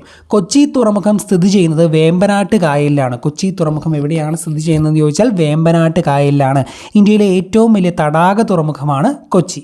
പുന്നമട കായൽ, കൊച്ചി കായൽ എന്നീ പേരുകളിൽ അറിയപ്പെടുന്ന കായൽ ഏതെന്ന് ചോദിച്ചാൽ വേമ്പനാട്ട് കായലാണ്. പുന്നമട കായൽ അതുപോലെ കൊച്ചി കായൽ എന്നീ പേരുകളിൽ അറിയപ്പെടുന്നത് വേമ്പനാട്ട് കായലാണ്. പുന്നമട കായൽ, കൊച്ചി കായൽ എന്നീ പേരുകളിൽ വേമ്പനാട്ട് കായൽ അറിയപ്പെടുന്നു. നെഹ്റു ട്രോഫി വള്ളംകളി നടക്കുന്നത് പുന്നമട കായലിലാണ്. നെഹ്റു ട്രോഫി വള്ളംകളി നടക്കുന്നത് എവിടെയെന്ന് ചോദിച്ചാൽ പുന്നമട കായലിലാണെന്ന് ഉത്തരം എഴുതിക്കോണം. വൈക്കം ക്ഷേത്രം സ്ഥിതി ചെയ്യുന്ന കായൽ തീരം ഏതെന്ന് ചോദിച്ചാലും വേമ്പനാട്ട് കായലാണ്. വൈക്കം ക്ഷേത്രം സ്ഥിതി ചെയ്യുന്ന കായൽ തീരം വേമ്പനാട്ട് കായലാണെന്ന് മനസ്സിലാക്കുക. ഇത്രയും പോയിന്റുകൾ വേമ്പനാട്ട് കായലുമായി ബന്ധപ്പെട്ട് നിങ്ങൾ അറിഞ്ഞിരിക്കണം. ഇനി നമ്മൾ പഠിക്കാൻ പോകുന്നത് അഷ്ടമുടി കായലുമായി ബന്ധപ്പെട്ട കാര്യങ്ങളാണ്. കേരളത്തിലെ ഏറ്റവും വലിയ രണ്ടാമത്തെ കായലാണ് അഷ്ടമുടി കായൽ. ഏറ്റവും വലിയതാണ് അത് വേമ്പനാട്ട് കായലാണ്. രണ്ടാമത്തെ വലുത് അഷ്ടമുടി കായലാണ്. അഷ്ടമുടി കായൽ സ്ഥിതി ചെയ്യുന്നത് കൊല്ലം ജില്ലയിലാണ്. അഷ്ടമുടി കായൽ എവിടെയാണ് സ്ഥിതി ചെയ്യുന്നത് ചോദിച്ചാൽ ഓർത്തിരിക്കുക, കൊല്ലം ജില്ലയിലാണ് അഷ്ടമുടി കായൽ സ്ഥിതി ചെയ്യുന്നത്. അഷ്ടമുടി കായൽ അറബിക്കടലുമായി യോജിക്കുന്ന സ്ഥലം ഏതെന്ന് ചോദിക്കും. അത് നീണ്ടകര അഴിയാണ്. നീണ്ടകര അഴിയിലാണ് അഷ്ടമുടി കായൽ അറബിക്കടലുമായി യോജിക്കുന്നത്. പനയോല നീരാളിയുടെ ആകൃതിയിൽ കാണപ്പെടുന്ന കായൽ, അല്ലെങ്കിൽ പനയോലയുടെ ആകൃതിയിൽ കാണപ്പെടുന്ന കായൽ, അല്ലെങ്കിൽ നീരാളിയുടെ ആകൃതിയിൽ കാണപ്പെടുന്ന കായൽ എന്നൊക്കെ ചോദിച്ചാലും അത് അഷ്ടമുടി കായലാണ്. ആ പോയിന്റ് ഓർത്തോണം. ഓർത്തോണം. പനയോലയുടെ ആകൃതിയിൽ കാണപ്പെടുന്ന കായൽ അല്ലെങ്കിൽ നീരാളിയുടെ ആകൃതിയിൽ കാണപ്പെടുന്ന കായൽ എന്നൊക്കെ ചോദിച്ചാലും ഉത്തരം അഷ്ടമുടി കായലാണ്. കേരളത്തിൽ ഹൃദയത്തിൻ്റെ ആകൃതിയിൽ കാണുന്ന തടാകം ഏതെന്ന് PSC ചോദിക്കാറുണ്ട്. മേപ്പടി തടാകമാണ്. അത് വയനാട് ജില്ലയിലാണ്, ചെമ്പ്ര കൊടുമുടിയിൽ. കേരളത്തിൽ ഹൃദയത്തിൻ്റെ ആകൃതിയിൽ തടാകം സ്ഥിതി ചെയ്യുന്നത് മേപ്പടി വയനാട്. കേരളത്തിൽ ഹൃദയത്തിൻ്റെ ആകൃതിയിൽ തടാകം സ്ഥിതി ചെയ്യുന്നത് മേപ്പടി വയനാട്. ഇംഗ്ലീഷ് അക്ഷരമാലയിലെ Fൻ്റെ ആകൃതിയുള്ള കായലാണ് ശാസ്താംകോട്ട കായൽ. ഇംഗ്ലീഷ് അക്ഷരമാലയിലെ Fൻ്റെ ആകൃതിയിലുള്ള കായലാണ് ശാസ്താംകോട്ട കായൽ എന്നും ഈ കൂട്ടത്തിൽ നിന്ന് അറിഞ്ഞിരിക്കുക. അതുപോലെ ഇന്ത്യൻ ഭൂപടത്തിൻ്റെ ആകൃതിയിലുള്ള തടാകമാണ് പൂക്കോട് തടാകം. ഇന്ത്യൻ ഭൂപടത്തിൻ്റെ ആകൃതിയിലുള്ള തടാകമാണ് പൂക്കോട് തടാകം. അഷ്ടമുടി കായലുമായിട്ട് ബന്ധമല്ലാതെ 2 പോയിന്റുകൾ ഇടയ്ക്ക് കയറി വന്നു ഞാൻ പറഞ്ഞു, ശ്രദ്ധിക്കുക. കേരളത്തിൽ ഹൃദയത്തിൻ്റെ ആകൃതിയിലുള്ള തടാകമാണ് മേപ്പടി വയനാട്, ചെമ്പ്ര കൊടുമുടിയിലാണ്. ഇംഗ്ലീഷ് അക്ഷരമാലയിലെ F എന്ന ആകൃതിയിലുള്ള കായലാണ് ശാസ്താംകോട്ട കായൽ. അതുപോലെ ഇന്ത്യൻ ഭൂപടത്തിൻ്റെ ആകൃതിയിലുള്ള തടാകമാണ് പൂക്കോട് തടാകം. ഓക്കെ. 1988 ജൂലൈ 8 പെരുമൺ തീവണ്ടി ദുരന്തം നടന്നത് അഷ്ടമുടി കായലിലാണ്. PSC ചോദിക്കുന്ന ചോദ്യമാണ്. 1988 ജൂലൈ 8 പെരുമൺ തീവണ്ടി ദുരന്തം നടന്നത് അഷ്ടമുടി കായലിലാണ്. പ്രസിഡൻസ് ട്രോഫി ജലോത്സവം നടക്കുന്നത് അഷ്ടമുടി കായലിലാണ്. അതുപോലെ കേരളത്തിലെ ആദ്യത്തെ സീ പ്ലെയിൻ സർവീസ് ആരംഭിച്ചതും അഷ്ടമുടി പുന്നമട കായലിലാണ്. അപ്പോൾ പ്രസിഡൻസ് ട്രോഫി ജലോത്സവം അഷ്ടമുടി കായൽ. കേരളത്തിലെ ആദ്യത്തെ സീ പ്ലെയിനും അഷ്ടമുടി കായലിലാണെന്ന് അറിഞ്ഞിരിക്കുക. ഇനി മറ്റു കായലുകളാണ് പറയാൻ പോകുന്ന പ്രധാനപ്പെട്ടത്. കേരളത്തിലെ ഏറ്റവും വടക്കേ അറ്റത്തെ കായലാണ് കാസർഗോഡ് ജില്ലയിലെ ഉപ്പളക്കായൽ. കേരളത്തിലെ ഏറ്റവും വടക്കേ അറ്റത്ത് സ്ഥിതി ചെയ്യുന്ന കായൽ ഏതെന്ന് ചോദിച്ചാൽ കാസർഗോഡ് ജില്ലയിലെ ഉപ്പളക്കായലാണ്. തിരുവനന്തപുരം, കൊല്ലം ജില്ലകളുടെ അതിർത്തിയിലുള്ള കായലുകളാണ് ഇടവ, നടയറ കായലുകൾ. തിരുവനന്തപുരം, കൊല്ലം ജില്ലകളുടെ അതിർത്തിയിലുള്ള കായലുകളാണ് ഇടവ, നടയറ കായലുകൾ. കേരളത്തിലെ പ്രകൃതിയാലുള്ള ഏക ഓക്സ്ബോ തടാകമാണ് വൈന്തല തടാകം. തൃശ്ശൂർ ജില്ലയിലെ ചാലക്കുടി പുഴയിലാണ് കേരളത്തിലെ പ്രകൃതിയാലുള്ള ഏക ഓക്സ്ബോ തടാകമാണ് വൈന്തല തടാകം. കേരളത്തിലെ പ്രകൃതിയാലുള്ള ഏക ഓക്സ്ബോ തടാകമാണ് വൈന്തല തടാകം. തിരുവനന്തപുരം, കൊല്ലം ജില്ലകളുടെ അതിർത്തിയിലുള്ള കായലുകൾ ഇടവ, നടയറ കായലുകളാണെന്നും അറിഞ്ഞിരിക്കുക. ഇനി നമ്മൾ ശുദ്ധജല തടാകങ്ങളുമായി ബന്ധപ്പെട്ട കാര്യങ്ങളാണ് പഠിക്കാൻ പോകുന്നത്. ശാസ്താംകോട്ട കായൽ, വെള്ളായണി കായൽ, പൂക്കോട് തടാകം, എനമാക്കൽ, മനക്കൊടി, ഇതെല്ലാം ശുദ്ധജല തടാകങ്ങളാണ് കേരളത്തിലെ. അപ്പോൾ കേരളത്തിലെ ശുദ്ധജല തടാകങ്ങൾ ഏതൊക്കെയെന്ന് ജസ്റ്റ് ആദ്യം ഒന്ന് പറയാം. കൊല്ലം ജില്ലയിലെ ശാസ്താംകോട്ട കായൽ, തിരുവനന്തപുരം ജില്ലയിലെ വെള്ളായണി കായൽ, വയനാട് ജില്ലയിലെ പൂക്കോട് തടാകം, തൃശ്ശൂർ ജില്ലയിലെ ഏനമാക്കൽ, തൃശ്ശൂർ ജില്ലയിലെ മനക്കൊടി. അപ്പോൾ ശാസ്താംകോട്ട കായൽ, വെള്ളായണിക്കായൽ, പൂക്കോട് തടാകം, തൃശ്ശൂർ ജില്ലയിലെ ഏനമാക്കൽ, മനക്കൊടി എന്നീ തടാകങ്ങൾ ഇതെല്ലാം കേരളത്തിലെ ശുദ്ധജല തടാകങ്ങളാണെന്ന് മനസ്സിലാക്കുക. കേരളത്തിലെ ഏറ്റവും വലിയ ശുദ്ധജല തടാകമാണ് ശാസ്താംകോട്ട കായൽ. കായലുകളുടെ രാജ്ഞി എന്നാണ് ഈ ശാസ്താംകോട്ട കായൽ അറിയപ്പെടുന്നത്. കേരളത്തിലെ ഏറ്റവും വലിയ ശുദ്ധജല തടാകമായ ശാസ്താംകോട്ട കായൽ കായലുകളുടെ രാജ്ഞി എന്ന് അറിയപ്പെടുന്നു. കേരളത്തിലെ ഏറ്റവും തെക്ക് ഭാഗത്ത് സ്ഥിതി ചെയ്യുന്ന ശുദ്ധജല തടാകമാണ് വെള്ളായണിക്കായൽ. കേരളത്തിലെ ഏറ്റവും തെക്ക് ഭാഗത്ത് സ്ഥിതി ചെയ്യുന്ന ശുദ്ധജല തടാകമാണ് വെള്ളായണിക്കായൽ എന്ന് മനസ്സിലാക്കുക. ഏറ്റവും തെക്ക് ഭാഗത്ത്. കേരളത്തിലെ മനുഷ്യനിർമ്മിത ശുദ്ധജല തടാകമാണ് മാനാഞ്ചിറ തടാകം. കോഴിക്കോട് ജില്ലയിലെ മാനാഞ്ചിറ തടാകമാണ് കേരളത്തിലെ മനുഷ്യനിർമ്മിത ശുദ്ധജല തടാകം. കേരളത്തിലെ ഏറ്റവും വടക്ക് ഭാഗത്ത് സ്ഥിതി ചെയ്യുന്ന ശുദ്ധജല തടാകമാണ് പൂക്കോട് തടാകം. കേരളത്തിലെ ഏറ്റവും ചെറിയ ശുദ്ധജല തടാകം ഏതെന്ന് ചോദിച്ചാലും ഈ വയനാട് ജില്ലയിലെ പൂക്കോട് തടാകം തന്നെയാണ് കേരളത്തിൻ്റെ ഏറ്റവും വടക്ക് ഭാഗത്ത് സ്ഥിതി ചെയ്യുന്ന ശുദ്ധജല തടാകം. അതുപോലെ കേരളത്തിലെ ഏറ്റവും ചെറിയ ശുദ്ധജല തടാകം ഇതൊക്കെ പൂക്കോട് തടാകമാണ്. സമുദ്രനിരപ്പിൽ നിന്നും ഏറ്റവും ഉയരത്തിൽ സ്ഥിതി ചെയ്യുന്ന കേരളത്തിലെ തടാകമാണ് പൂക്കോട് തടാകം. സമുദ്രനിരപ്പിൽ നിന്നും ഏറ്റവും ഉയരത്തിൽ സ്ഥിതി ചെയ്യുന്ന തടാകമാണ് പൂക്കോട് തടാകം. കബനി നദിയുടെ പോഷക നദിയായ പനമരം നദിയുടെ ഉദ്ഭവം പൂക്കോട് തടാകത്തിലാണ്. കബനി നദിയുടെ പോഷക നദിയായ പനമരം നദിയുടെ ഉദ്ഭവം പൂക്കോട് തടാകമാണെന്ന് മനസ്സിലാക്കുക. ഓക്കെ. കേരളത്തിലെ പ്രധാനപ്പെട്ട കായലുകൾ. കാസർഗോഡ് ജില്ലയിലെ കായലുകളാണ് ഉപ്പളക്കായൽ. കാസർഗോഡ് ജില്ലയിലാണ് ഉപ്പളക്കായൽ. കണ്ണൂർ ജില്ലയിലാണ് കൗവായി കായൽ. കണ്ണൂർ ജില്ലയിൽ കൗവായി കായൽ. വയനാട് ജില്ലയിലാണ് പൂക്കോട് തടാകം. വയനാട് ജില്ലയിൽ പൂക്കോട് തടാകം. കോഴിക്കോട് ജില്ലയിലാണ് മാനാഞ്ചിറക്കായൽ. മനുഷ്യനിർമ്മിത കായൽ എന്നൊക്കെ ഞാൻ പറഞ്ഞായിരുന്നല്ലോ. കോഴിക്കോട് ജില്ലയിൽ മാനാഞ്ചിറക്കായൽ. മലപ്പുറം ജില്ലയിലാണ് BM കായൽ. BM കായൽ മലപ്പുറം ജില്ല. തൃശ്ശൂർ ജില്ലയിലെ കായലുകളാണ് എനമാക്കൽ, മുരിയാട്, കൊടുങ്ങല്ലൂർ, ചേറ്റുവ. എനമാക്കൽ, മുരിയാട്, കൊടുങ്ങല്ലൂർ, ചേറ്റുവ. ഏനമാക്കൽ, മുരിയാട്, കൊടുങ്ങല്ലൂർ, ചേറ്റുവ ഇതെല്ലാം തൃശ്ശൂർ ജില്ലയാണ്. വേമ്പനാട്ട് കായലും പറവൂർ കായലും എറണാകുളം ജില്ലയിലാണ്. വേമ്പനാട്ട് കായലും പറവൂർ കായലും എറണാകുളം ജില്ലയിലൂടെ ഒഴുകുന്നു. വേമ്പനാട്ട് കായൽ എറണാകുളം എന്ന് മാത്രമല്ല, പല കായലുകളും പല ജില്ലകളിലും ഉണ്ട്. എന്നാൽ എറണാകുളത്തുള്ള കായലുകൾ, എറണാകുളത്തോടെ ഒഴുകുന്ന കായലുകൾ എന്ന രീതി മനസ്സിലാക്കാൻ വേണ്ടിയാണ്. എല്ലാ ജില്ലകളിലും ആ രീതിയിൽ ഓർക്കുക. എറണാകുളം ജില്ലയിൽ വേമ്പനാട്ട് കായലും പറവൂർ കായലും ഉണ്ട്. കോട്ടയം ജില്ലയിൽ വേമ്പനാട്ട് കായൽ മാത്രമേ ഉള്ളൂ. ആലപ്പുഴ ജില്ലയിൽ വേമ്പനാട്ട് കായലും കായംകുളം കായലും ഉണ്ട്. കോട്ടയം ജില്ലയിൽ വേമ്പനാട്ട് കായൽ മാത്രം. ആലപ്പുഴ ജില്ലയിൽ വേമ്പനാട്ട് കായലും കായംകുളം കായലും. കൊല്ലം ജില്ലയിലെ കായലുകളാണ് അഷ്ടമുടി കായലും ശാസ്താംകോട്ട കായലും. കൊല്ലം ജില്ലയിലെ കായലുകളാണ് അഷ്ടമുടി കായലും ശാസ്താംകോട്ട കായലും. തിരുവനന്തപുരം ജില്ലയിൽ വെള്ളായണി കായൽ, ആക്കുളം കായൽ, വേളി കായൽ, അഞ്ചുതെങ്ങ്. വെള്ളായണി കായൽ, ആക്കുളം കായൽ, വേളി കായൽ, അഞ്ചുതെങ്ങ് ഇതൊക്കെ തിരുവനന്തപുരം ജില്ലയിലാണ്. കായൽ കടലുമായി ചേർന്ന് കിടക്കുന്ന പ്രദേശത്തിന് അഴി എന്ന് നമ്മൾ പറയുന്നു. ഈ കൊല്ലം ജില്ലയിൽ നീണ്ടകര അഴിയും അതുപോലെ ആലപ്പുഴ ജില്ലയിലെ അന്ധകാരൻ അഴിയുമൊക്കെ ഇതിന് എക്സാമ്പിളാണ്. അന്ധകാരൻ അഴി ആലപ്പുഴ ജില്ലയിലാണ്, കൊല്ലം ജില്ലയിലാണ് നീണ്ടകര അഴി. കായൽ കടലുമായി ചേർന്ന് കിടക്കുന്ന പ്രദേശമാണ് അഴി എന്ന് പറയുന്നത്. കായൽ കടലിനോട് ചേരുന്ന ഭാഗത്തെ താൽക്കാലിക മണൽത്തിട്ടയ്ക്ക് പറയുന്ന പേര് പൊഴി എന്നാണ്. കാപ്പിൽ പൊഴി തിരുവനന്തപുരം, അതുപോലെ പൂവാർ പൊഴി തിരുവനന്തപുരം, തോട്ടപ്പള്ളി പൊഴി ആലപ്പുഴ ഇതൊക്കെ പൊഴിക്ക് എക്സാമ്പിളാണ്.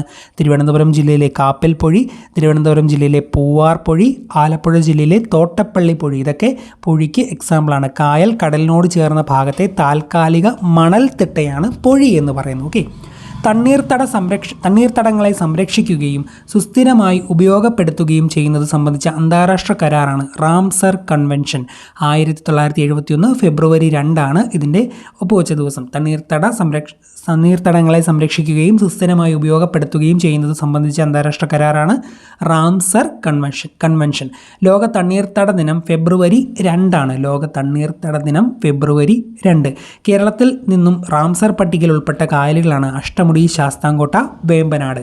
കേരളത്തിൽ നിന്നും റാംസർ പട്ടികയിൽ ഉൾപ്പെട്ട കായലുകളാണ് അഷ്ടമുടി, ശാസ്താംകോട്ട, വേമ്പനാട്ട് കായലുകൾ.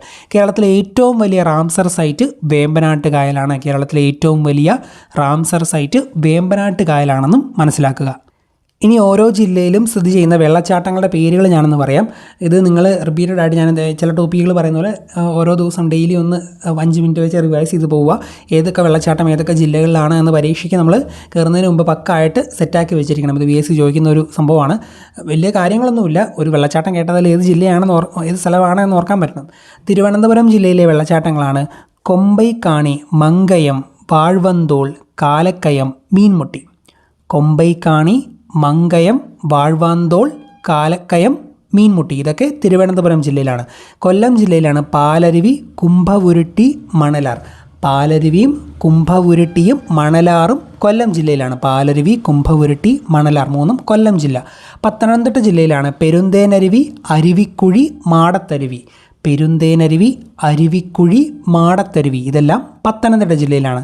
കേസരി, മരമല, അരുവിക്കുഴി, പാമ്പനാൽ ഇതെല്ലാം കോട്ടയം ജില്ലയാണ്. കേസരി, മരമല, അരുവിക്കുഴി, പാമ്പനാൽ ഇത് കോട്ടയം ജില്ലയിലെ വെള്ളച്ചാട്ടങ്ങളാണ്.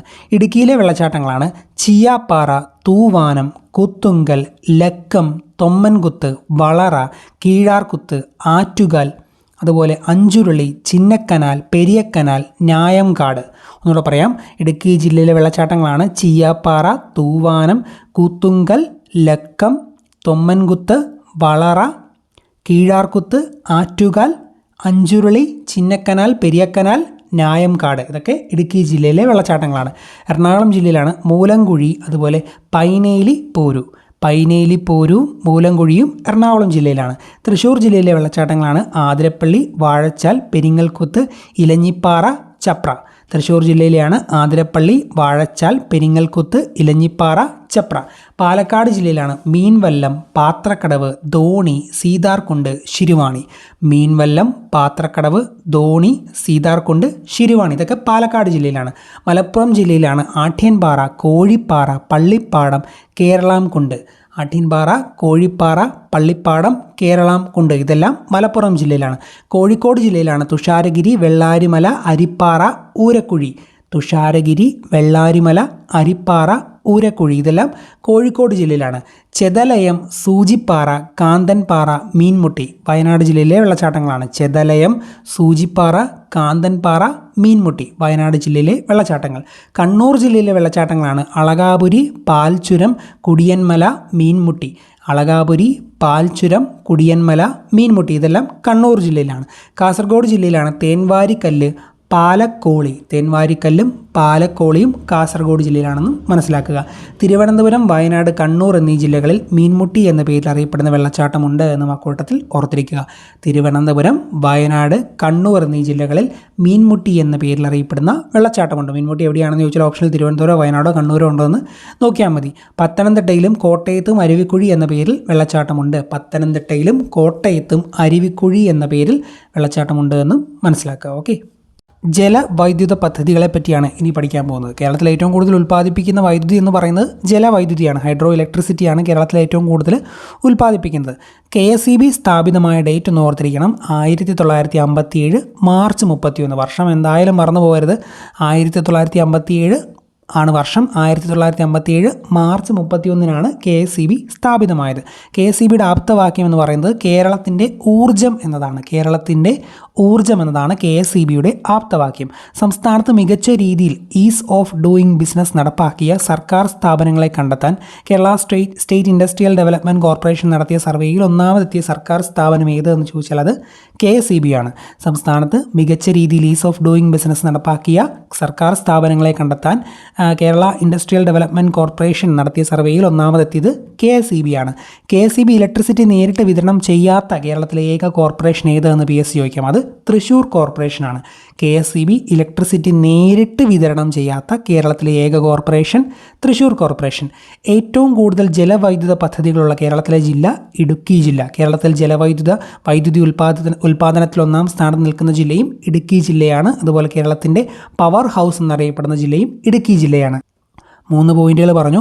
ഏറ്റവും കൂടുതൽ ജലവൈദ്യുത പദ്ധതികളുള്ള കേരളത്തിലെ ജില്ല ഇടുക്കി ജില്ല. കേരളത്തിൽ ജലവൈദ്യുതി ഉൽപ്പാദനത്തിൽ ഒന്നാം സ്ഥാനത്ത് നിൽക്കുന്ന ജില്ല ഇടുക്കി ജില്ല.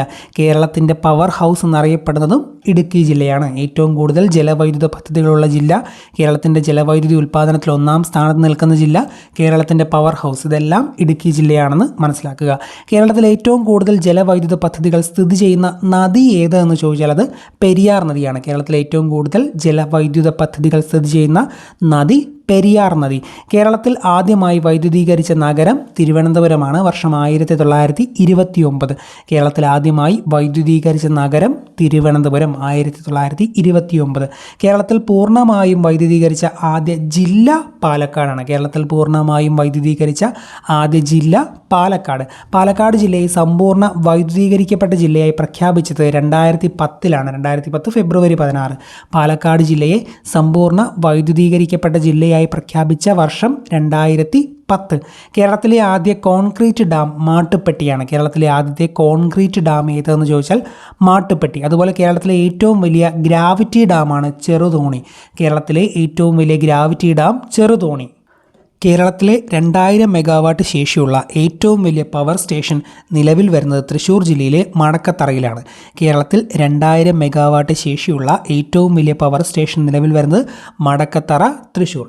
കേരളത്തിലെ പ്രധാന വൻകിട ജലവൈദ്യുത പദ്ധതികളും അത് സ്ഥിതി ചെയ്യുന്ന ജില്ലയും ഏത് നദിയിലാണ് സ്ഥിതി ചെയ്യുന്നതും എന്നാണ് ഇനി പറയാൻ പോകുന്നത്. ഓർഡറിൽ അങ്ങ് ഞാൻ പറഞ്ഞു പോകും, കാണാതെ പഠിച്ച് ഓർത്തിരിക്കേണ്ട കുറച്ച് പോയിന്റുകളാണ്.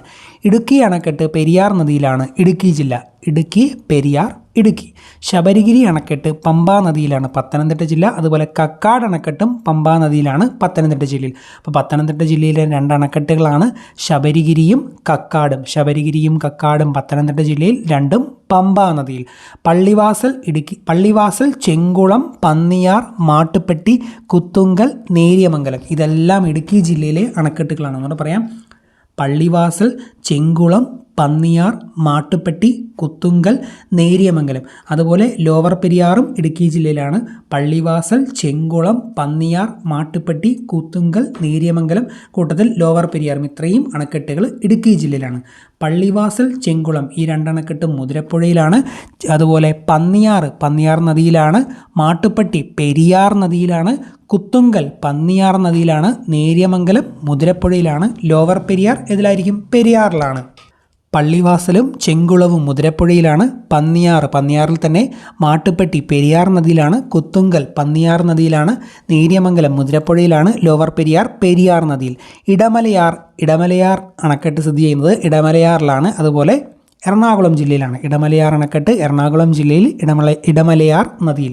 ഷോളയാർ അണക്കെട്ട് സ്ഥിതി ചെയ്യുന്നത് ചാലക്കുടി പുഴയിലാണ്, തൃശ്ശൂർ ജില്ലയിലാണ്. അതുപോലെ പെരിങ്ങൽകൂത്ത് അണക്കെട്ടും ചാലക്കുടി പുഴയിലാണ്, തൃശ്ശൂർ ജില്ല. ഷോലയാറും പെരിങ്ങൽകൂത്തും ചാലക്കുടി പുഴയിലാണ് സ്ഥിതി ചെയ്യുന്നത്, തൃശ്ശൂർ ജില്ലയിൽ. ചോലയാറ്, പെരിങ്ങൽകൂത്ത്, ചാലക്കുടി പുഴ, തൃശ്ശൂർ ജില്ല. കുറ്റിയാടി അണക്കെട്ട് കുറ്റിയാടിപ്പുഴ, കോഴിക്കോട്. കുറ്റിയാടി അണക്കെട്ട് സ്ഥിതി ചെയ്യുന്നത് കുറ്റിയാടിപ്പുഴയിൽ, കോഴിക്കോടാണെന്നും ഓർത്തിരിക്കുക. കേരളത്തിലെ ആദ്യത്തെ ജലവൈദ്യുത പദ്ധതിയാണ് പള്ളിവാസൽ ജലവൈദ്യുത പദ്ധതി കമ്മീഷൻ ചെയ്ത വർഷം 1940. കേരളത്തിലെ ആദ്യത്തെ ജലവൈദ്യുത പദ്ധതി സ്ഥിതി ചെയ്യുന്ന ജില്ല ഇടുക്കി ജില്ലയിലാണ്. കേരളത്തിലെ ആദ്യത്തെ ജലവൈദ്യുത പദ്ധതി പള്ളിവാസലാണ്. പള്ളിവാസൽ ജലവൈദ്യുത പദ്ധതി കമ്മീഷൻ ചെയ്ത വർഷം 1940. കേരളത്തിലെ ആദ്യത്തെ ജലവൈദ്യുത പദ്ധതി സ്ഥിതി ചെയ്യുന്ന ജില്ല ഇടുക്കി ജില്ല.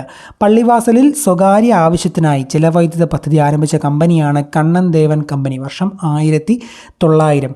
പള്ളിവാസലിൽ സ്വകാര്യ ആവശ്യത്തിനായി ജലവൈദ്യുത പദ്ധതി ആരംഭിച്ച കമ്പനി കണ്ണൻ ദേവൻ കമ്പനി.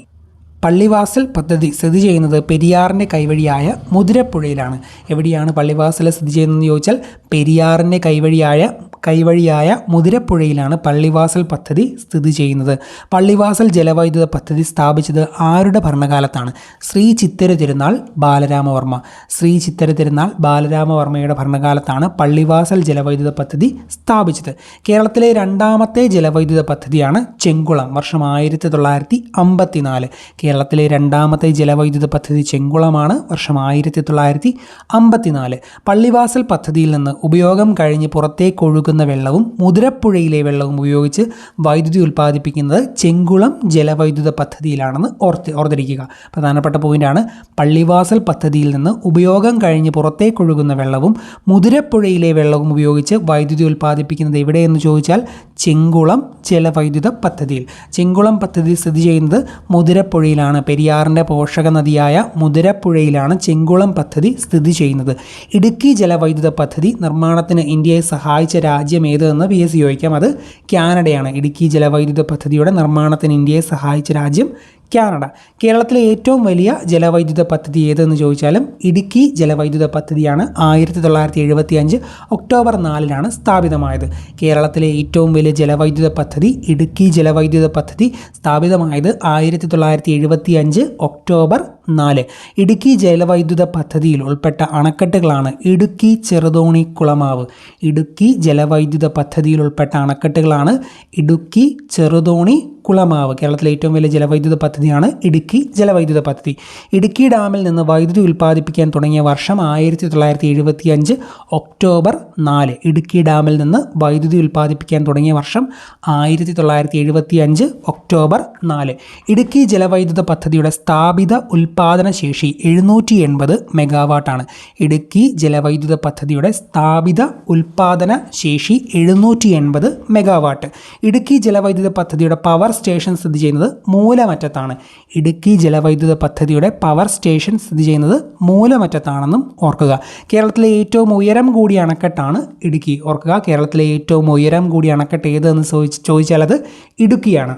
ഏഷ്യയിലെ ആദ്യത്തെ ആർച്ച് ഡാമാണ് ഇടുക്കി ഡാം. ഏഷ്യയിലെ ആദ്യത്തെ ആർച്ച് ഡാം ഇടുക്കി ഡാമാണ്. ഇടുക്കി ഡാമിൻ്റെ പരമാവധി ജലസംഭരണ ശേഷി 2403 അടിയാണ്. 2403. ഇടുക്കി ഡാമിൻ്റെ പരമാവധി ജലസംഭരണ ശേഷി 2403 അടി.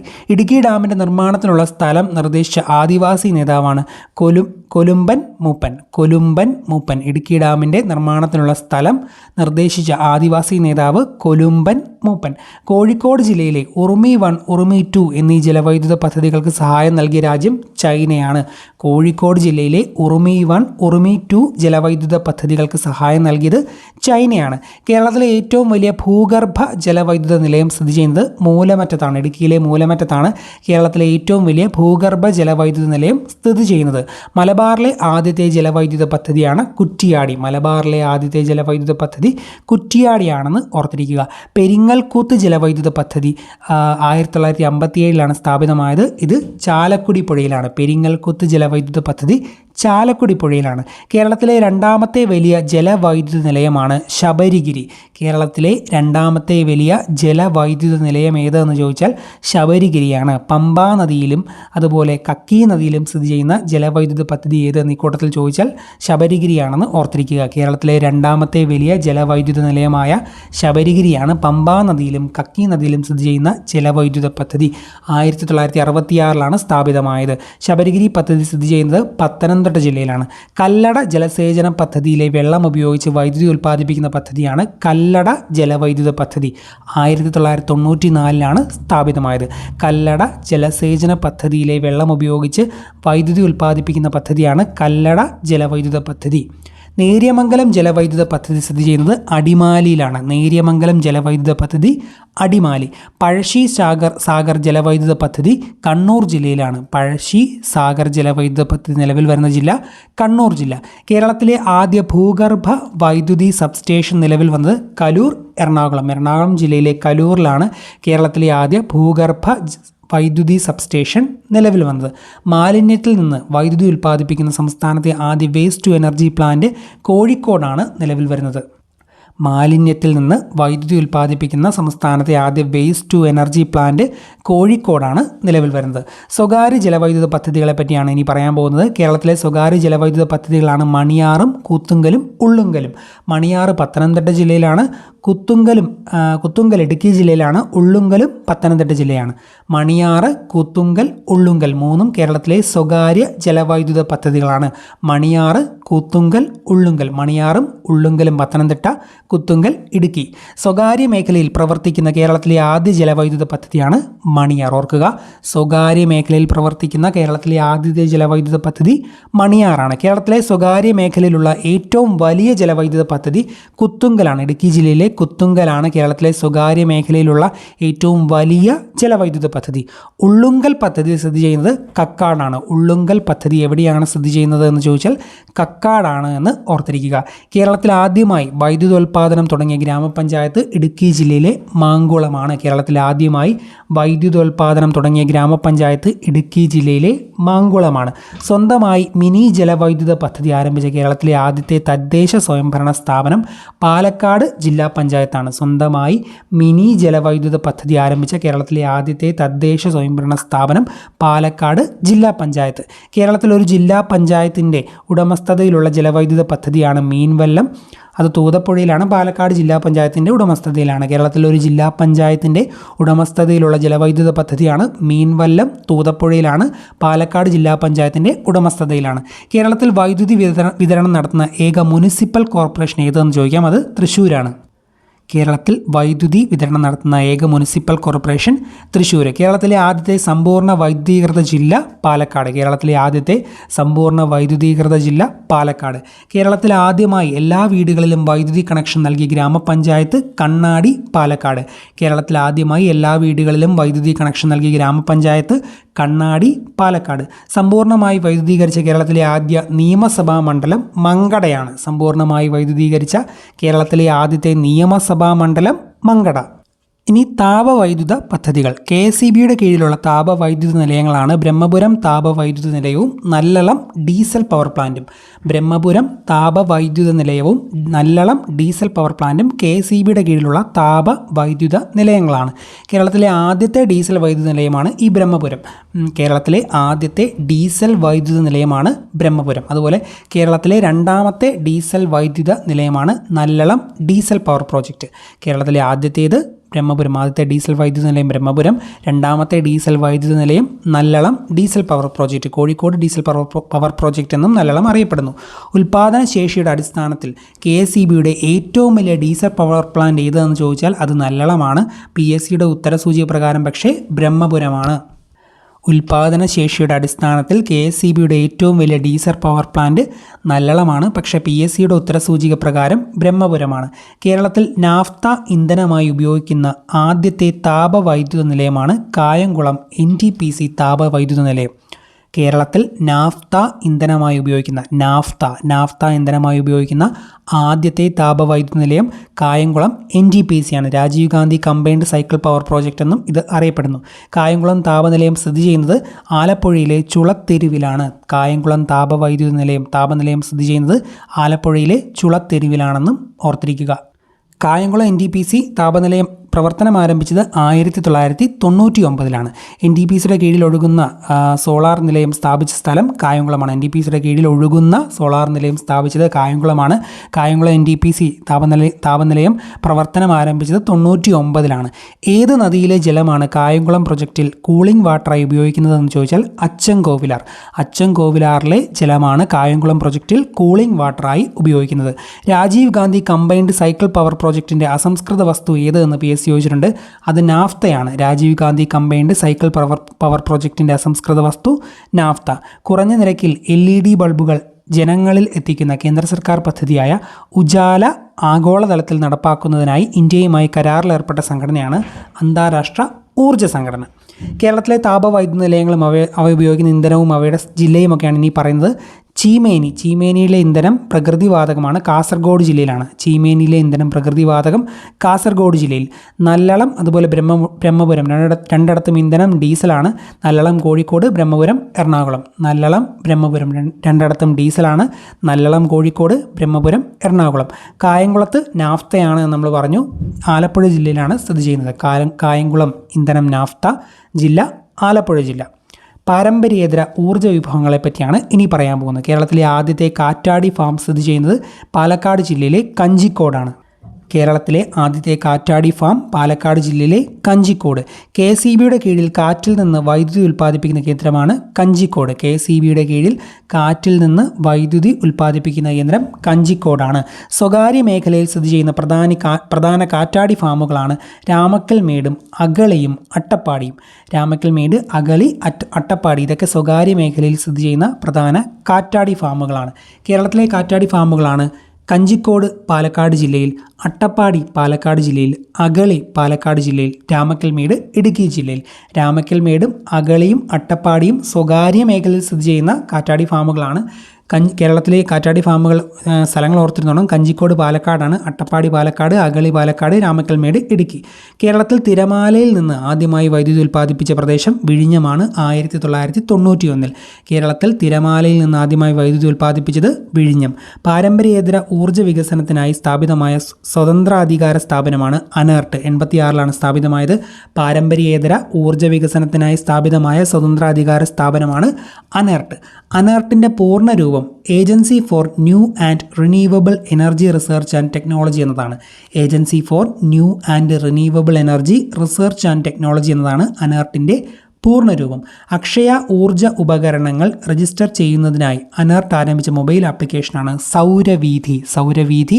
അനേർട്ടിൻ്റെ മൊബൈൽ ആപ്ലിക്കേഷനാണ് അക്ഷയ ഊർജ്ജ ഉപകരണങ്ങൾ രജിസ്റ്റർ ചെയ്യാൻ വേണ്ടി. അനേർട്ടിൻ്റെ കീഴിൽ കാറ്റിൽ നിന്ന് ഏറ്റവും കൂടുതൽ വൈദ്യുതി ഉൽപ്പാദിപ്പിക്കുന്ന ജില്ല ഇടുക്കിയാണ്. 2ാം സ്ഥാനം പാലക്കാട്. അനേർട്ടിൻ്റെ കീഴിൽ കാറ്റിൽ നിന്ന് ഏറ്റവും കൂടുതൽ വൈദ്യുതി ഉൽപ്പാദിപ്പിക്കുന്ന ജില്ല ഇടുക്കി, 2ാം സ്ഥാനം പാലക്കാട്. ഊർജ്ജ കേരള മിഷൻ്റെ ഭാഗമായി ആരംഭിക്കുന്ന പദ്ധതികളാണ് സൗരോർജ്ജത്തിൽ നിന്ന് 1000 മെഗാവാട്ട് വൈദ്യുതി ഉൽപ്പാദനം. അതുമായി ബന്ധപ്പെട്ട പദ്ധതിയാണ് സൗരോർജ്ജത്തിൽ നിന്ന് 1000 മെഗാവാട്ട് വൈദ്യുതി ഉൽപ്പാദിപ്പിക്കുന്ന പദ്ധതിയാണ് സൗര. LED ബൾബുകൾ മിതമായ നിരക്കിൽ നൽകുന്ന പദ്ധതിയാണ് ഫിലമെൻ്റ് രഹിത കേരളം. LED ബൾബുകൾ മിതമായ നിരക്കിൽ നൽകുന്ന പദ്ധതിയാണ് ഫിലമെൻ്റ് രഹിത കേരളം. വൈദ്യുതി വിതരണ ശൃംഖല നവീകരിക്കാൻ ദ്യുതി 2021. വൈദ്യുതി വിതരണ ശൃംഖല നവീകരിക്കാൻ വേണ്ടിയുള്ള പദ്ധതിയാണ് ദ്യുതി 2021. പ്രസരണ നഷ്ടം കുറയ്ക്കാൻ ട്രാൻസ്ഗ്രിഡ് 2.0. പ്രസരണ നഷ്ടം കുറയ്ക്കാനുള്ള പദ്ധതി ട്രാൻസ്ഗ്രിഡ് 2.0. സുരക്ഷിതമായ വൈദ്യുതി ഉപയോഗ പ്രചരണ പരിപാടിയാണ് ഇ സേഫ്. സുരക്ഷിതമായ വൈദ്യുതി ഉപയോഗ പ്രചരണ പരിപാടിയാണ് സേഫ്. 2001 എനർജി കൺസർവേഷൻ ആക്ട് നടപ്പാക്കാൻ ചുമതലപ്പെട്ട സംസ്ഥാന സ്ഥാപനമാണ് എനർജി മാനേജ്മെൻറ്റ് സെൻറ്റർ. KSEBയുടെ ആദ്യ സോളാർ പ്ലാന്റ് കഞ്ചിക്കോടാണ്. KSEBയുടെ ആദ്യ സോളാർ പ്ലാന്റ് കഞ്ചിക്കോട്.